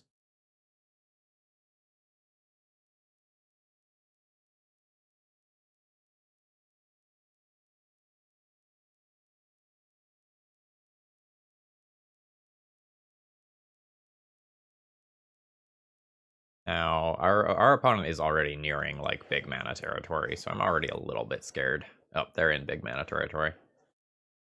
Let's see if we just get got by our opponent's mold to 5. Yep.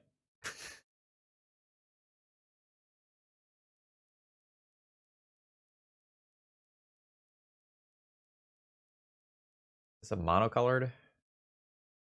Or trigger permanent that's one or more colors. Well, the green sun looks a lot less appealing right now.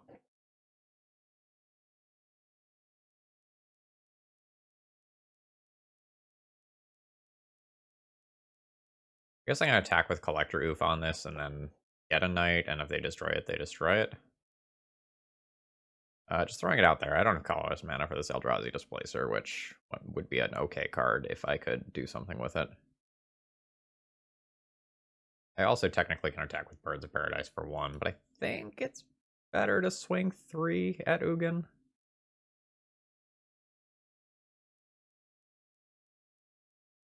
I needed my opponent to fumble just a little bit more here.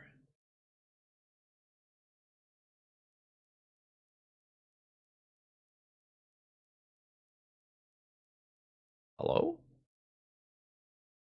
Hello? I would like to get in the red zone.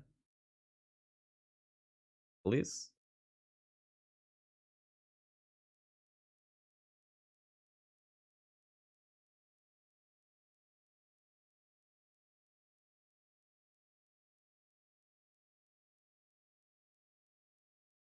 Oh, so they are protecting their Ugin.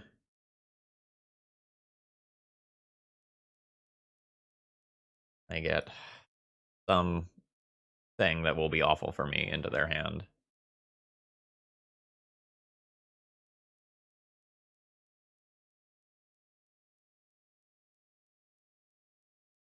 Ugh.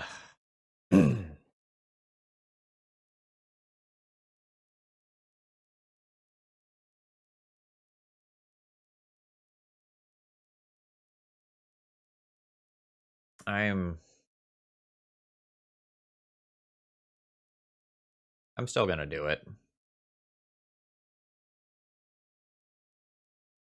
Like, if this Ugin minuses and they don't get another card this turn, great. Like, maybe that gives me a better chance of actually killing this thing. Like, the only other decent target I have that's not multicolored is probably a Ramunap Excavator right now.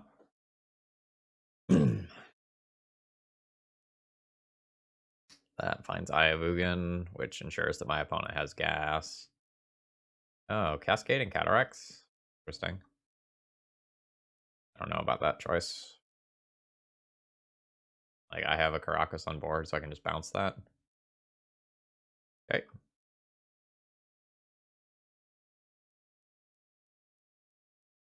Yeah, your Ugin just, like, dies. I'm happy enough with that. I guess they get Eye of Ugin, and then I need to find another Wasteland type effect.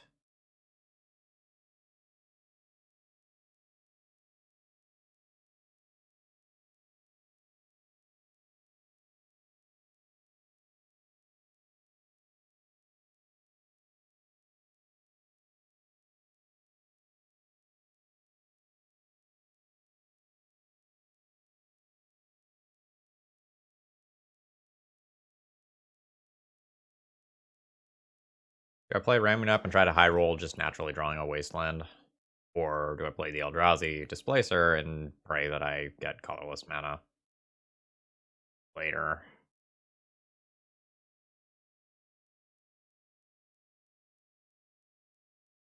I think I'm going to high roll this way.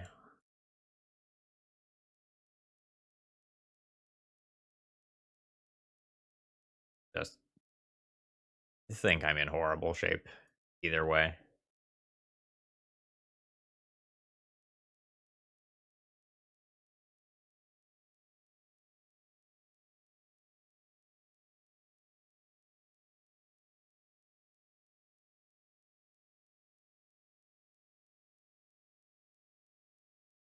Right?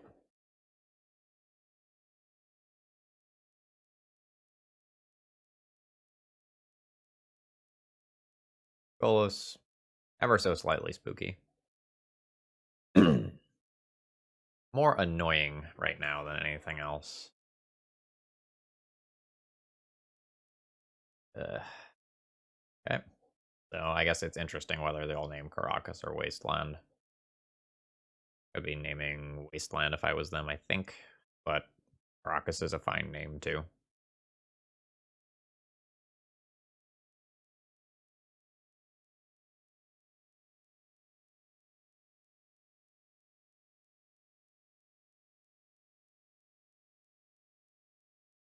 Yeah.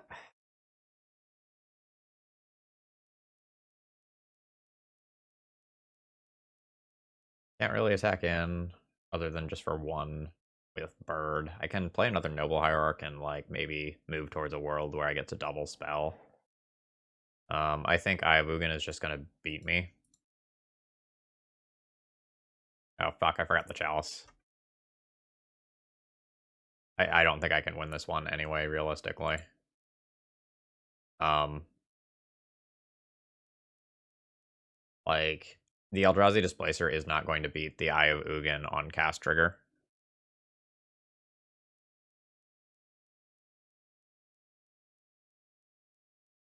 Yeah, this is just gonna get an Eldrazi, and I'm going to be dead to that. I'm gonna go ahead and concede here and just save my time.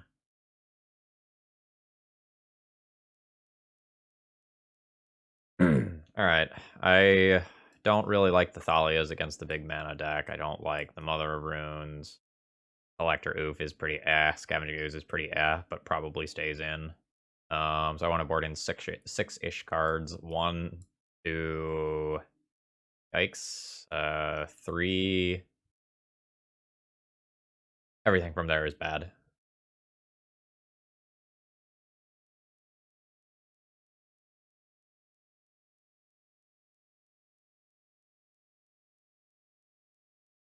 Guess I'm doing this. That's unfortunate. This is just like a matchup where my sideboarding doesn't look good, but at least my Wasteland stuff that's in the main deck should be solid. I don't think I get to throw back hands that have Wastelands plus Night. Like, we have a real plan currently. Opponent going deep again. We're on 5 currently. Alright. Hello, Dryad Arbor. Don't Walking Ballista me. Oh, beautiful draw.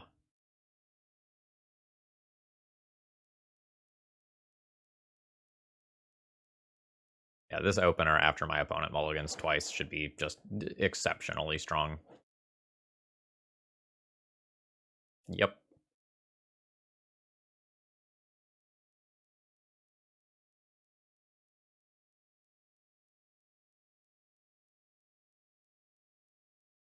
The Thalia will actually look good this game as well.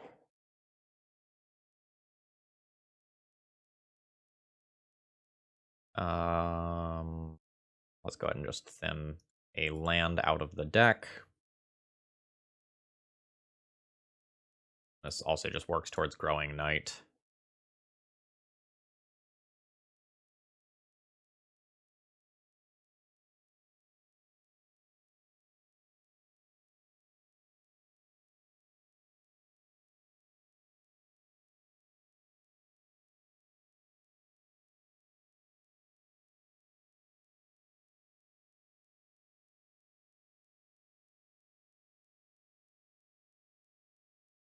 Alright, yeah. Not surprised that our opponent is just done with us there. We'll be running back the same sideboarding plan. I can't really do anything different play versus draw here. This opening hand has no wasteland effects and no turn 1 or 2 plays. Just gotta go back.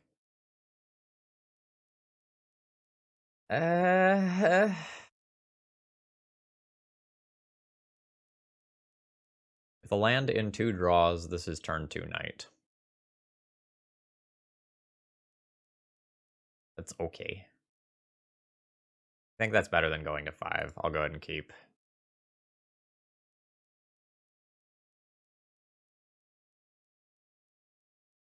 Need more land. Sylvan Library can find me land if I miss. I'm supposed to throw back Displacer or Swords. I'm going to throw back Swords.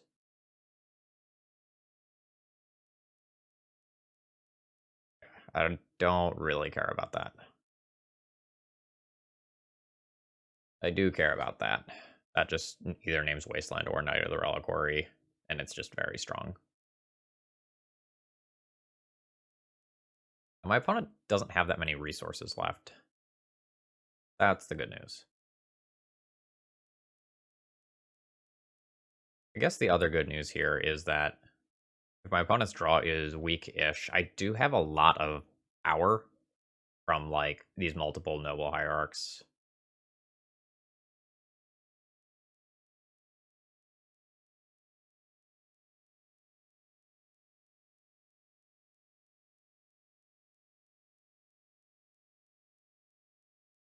Knight gets Eldrazi Temple or other things that don't make it bigger. Okay.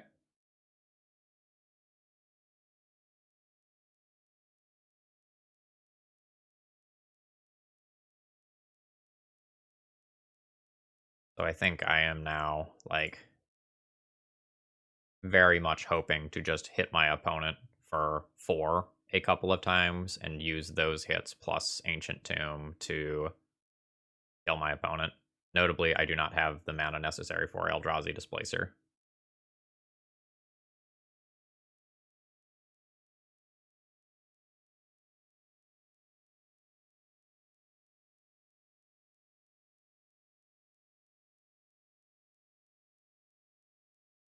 Oh, I don't think the colorless cards are viable in this deck. Like, there have just been so many times where I have gotten either stuck with a colorless card in my hand or not had the ability to use my colorless cards when it counted. All right.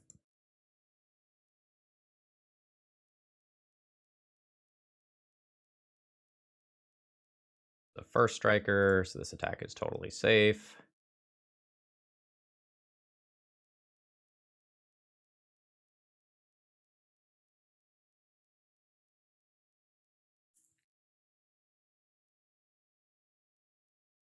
Knight is just a 2/2 that can search up some stuff. I think I'm just going to play the Sylvan Library and try to use that to fix my draws. I think that's more valuable than the body that Knight offers currently.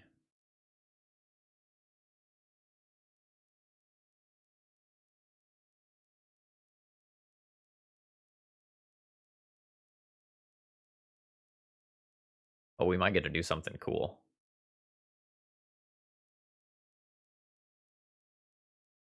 We're not going to get to do something cool. Well, we might do a different something cool. We'll see.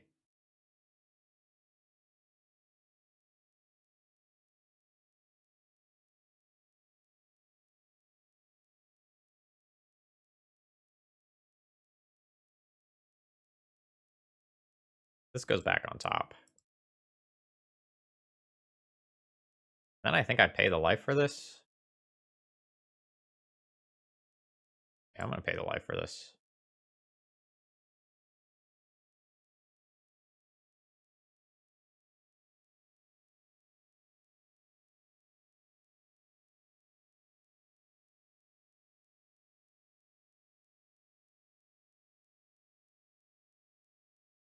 Excuse me?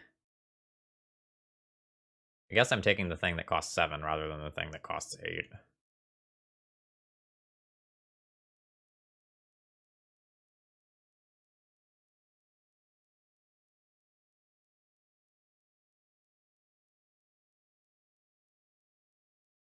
Thalia now attacks for half of my opponent's life total.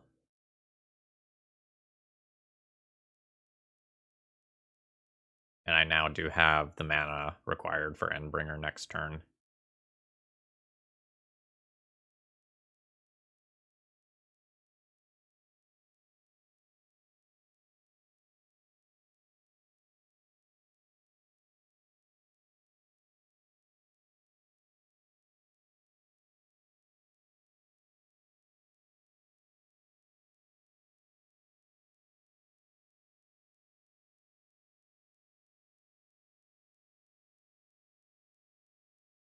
my opponent double block Thalia?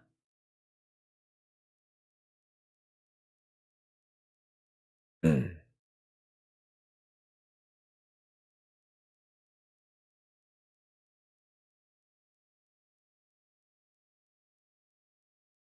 think I have to take this damage just in case they double block my Thalia. So that I can bounce and then still play Endbringer.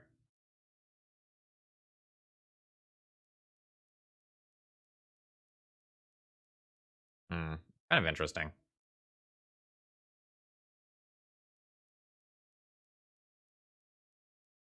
Oh, I'm gonna go ahead and put that on top.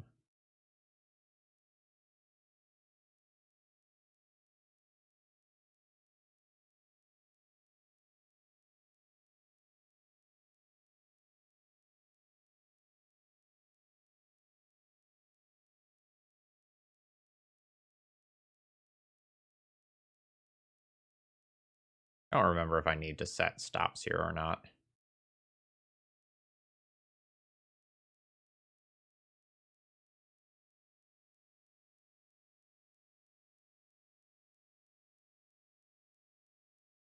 So this gets me that.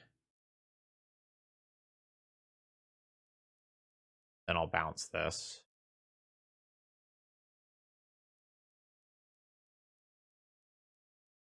Then I'll play the land that I drew.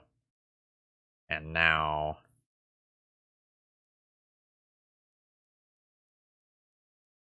do I just play the Endbringer rather than the Thalia? Because I don't really care if they play the Ugin and Lightning Bolt something. I still have 2 lethal threats if they just go like Soul Land.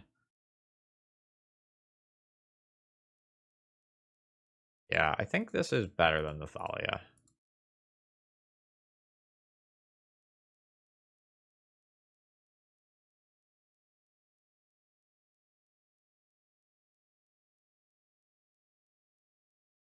This probably just makes me have lethal a larger percentage of the time next turn anyway. Alright.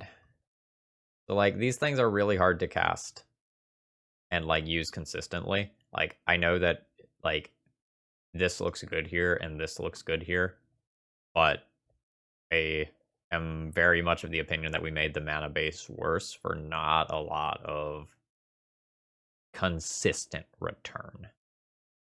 Alright, we got an easy mulligan here. Okay. I'll keep this. I need to get rid of either Knight or Skyclave here, just due to the multiple pip requirements of the cards.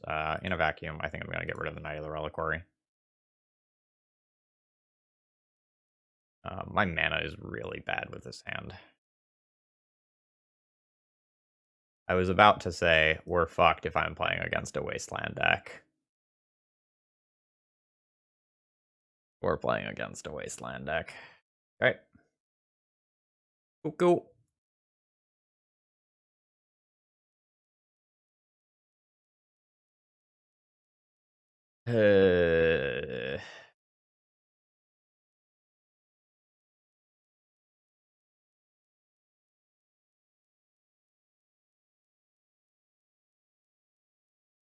I think I'm just dead on the spot to a Wasteland. Yeah, now they'll just find Loam, and that's that. You...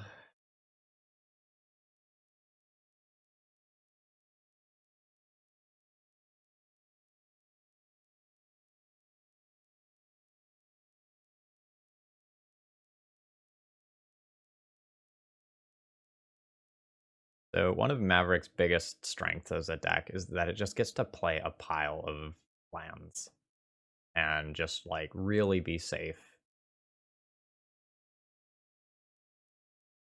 And I've kind of neglected that here with this build.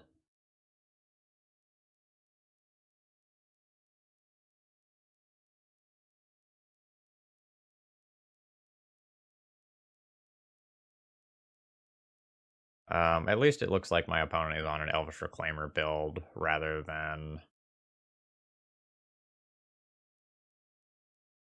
a like full-on lands deck with a whole bunch of Loams. Loam might be in their deck, but get a feel for what exactly the texture of their hand looks like. Okay, so they're doing the same sorts of things that I'm doing here. I could Thought-Knot, but I think I just need to kill this knight.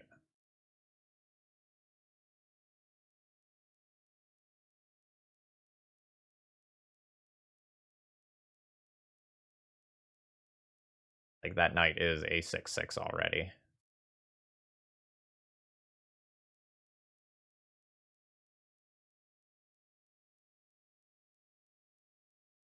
This Elvish Reclaimer is just going to make my life so awkward. Uh...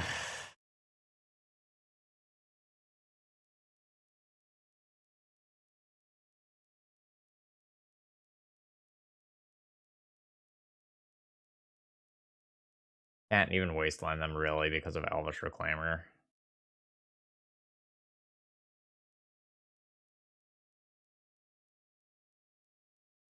Need this. Then I guess I'm just going to floop Ramunap Excavator into play and go for that.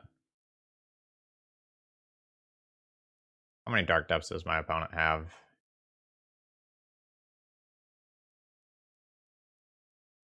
Is it one? Is it more than one? If it's one, I'm safe. If it's more than one, they can produce a Merit Lodge.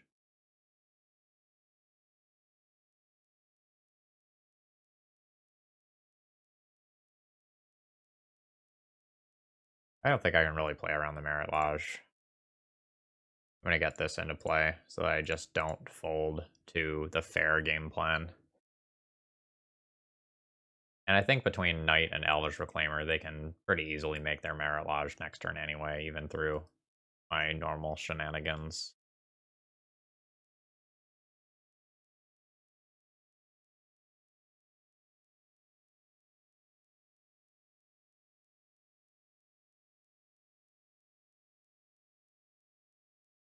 Alright, they have black as well.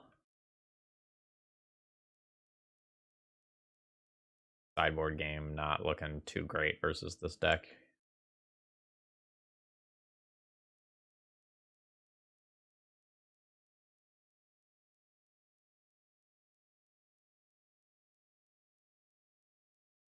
Eight.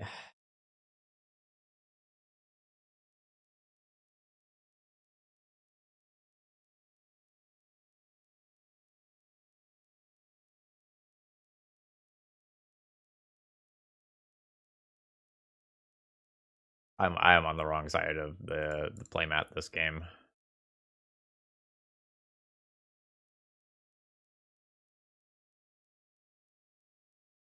My opponent has so many tutors available, plus the larger creatures, plus like their Ramunap Wasteland is better than my Ramunap Wasteland by quite a bit because like they can play around those effects and I can't.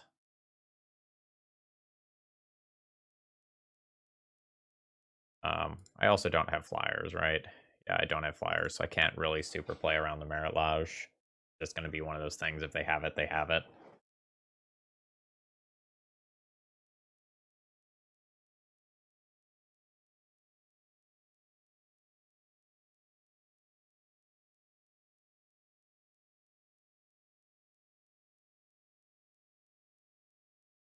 Okay.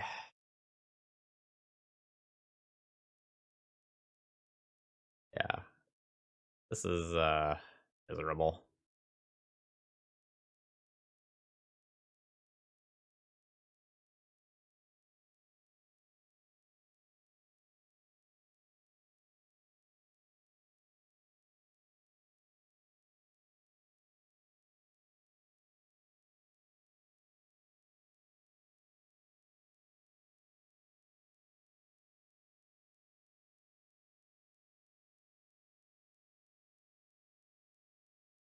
We're done here. I haven't lost yet, but I've lost.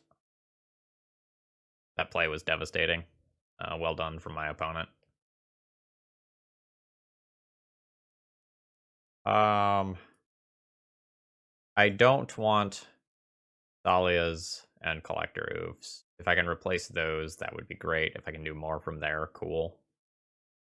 I guess I'll take like this.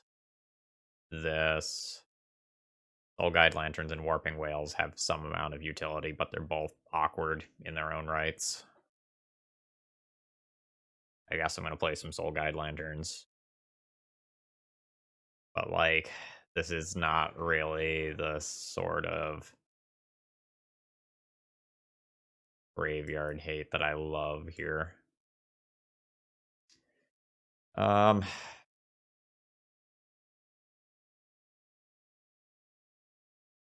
yeah, I think that's about all I get to do.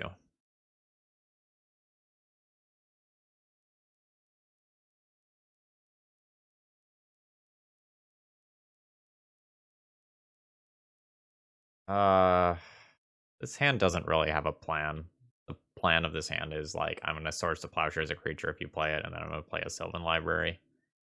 The Dryad Arbor in hand is already kind of a mulligan. The Endbringer's too slow. The Knight of Autumn may or may not do anything early. I think I'm just going to try to find something with a more cohesive early game plan. This is better.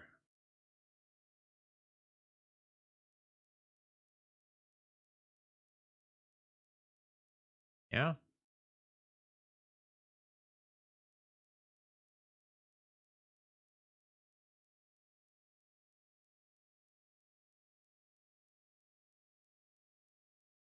I think it's more important to get the bird out on turn 1 than the mom.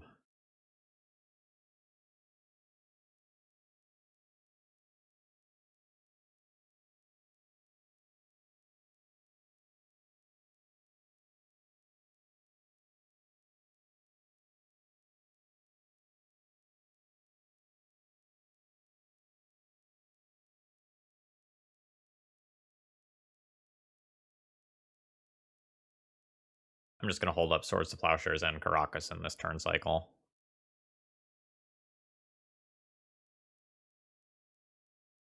Good patience from my opponent.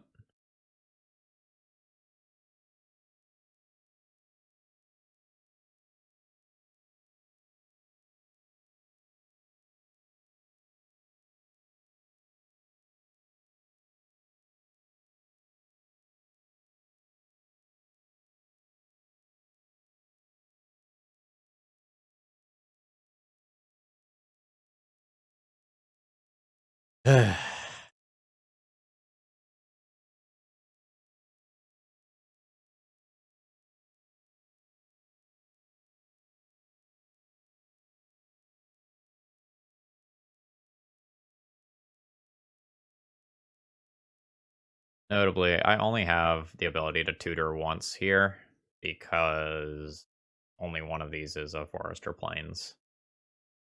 Another cost associated with playing lands like this one. Do I just concede now? I'm so dead.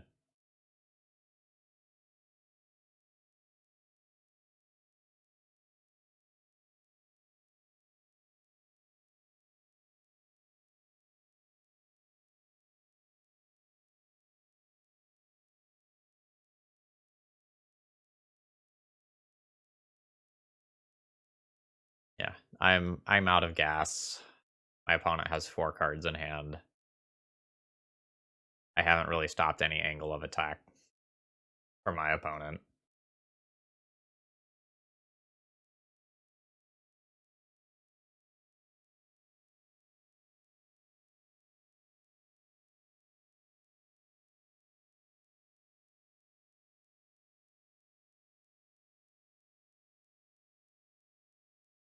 I feel like I'm just going to be stuck on the back foot basically all game. Like, I have cards in play, but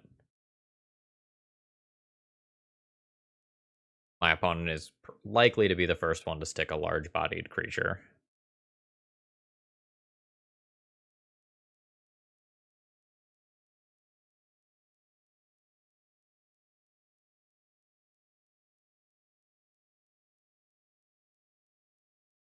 Okay, they're going for the attrition war.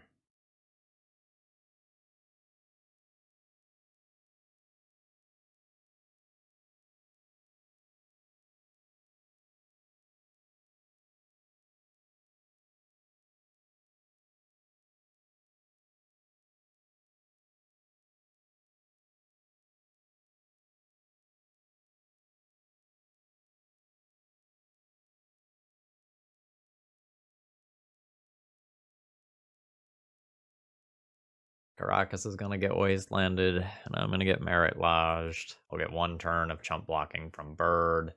Fury Step has already been used, so my opponent can't force it through a bird.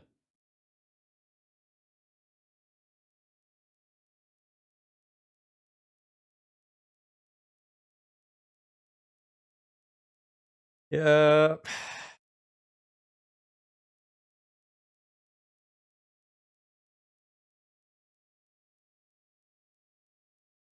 Okay.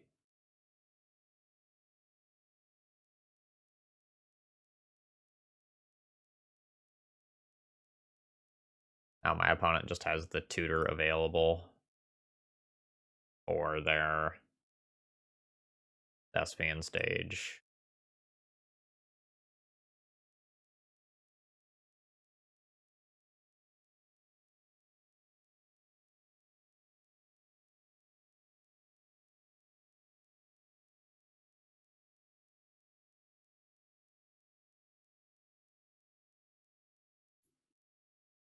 Now I can't attack with Bird anymore, which means I can't attack anymore.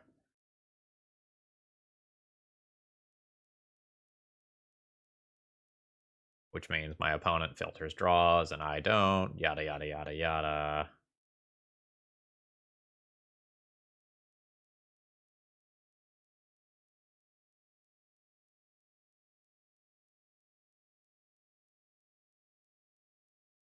Seems like it's pretty... Oh no, you can't sacrifice the flagstones. Not actually a plains itself. My bad.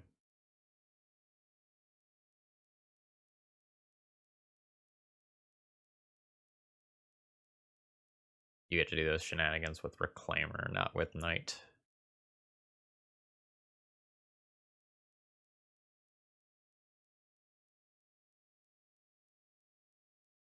No blocks. Can't even kill myself with Brushlands. That was brutal.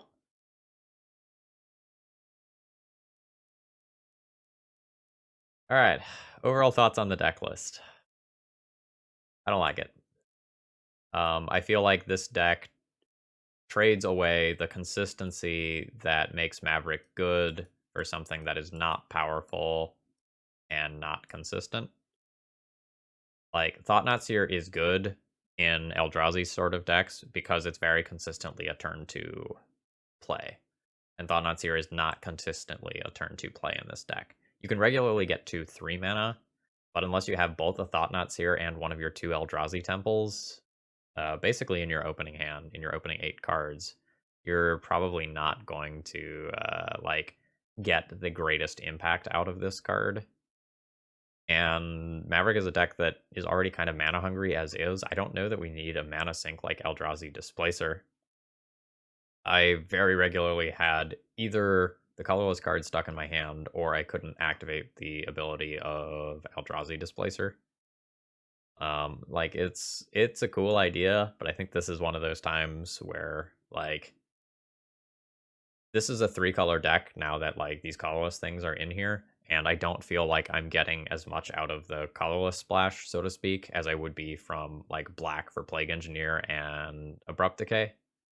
That was that was not a super enjoyable league. I hope some of you enjoyed watching it anyway, but like that was a slog. I think I'm going to go ahead and call it here for the day. If you made it this far in the video, please consider liking the video, and I'll see you again soon.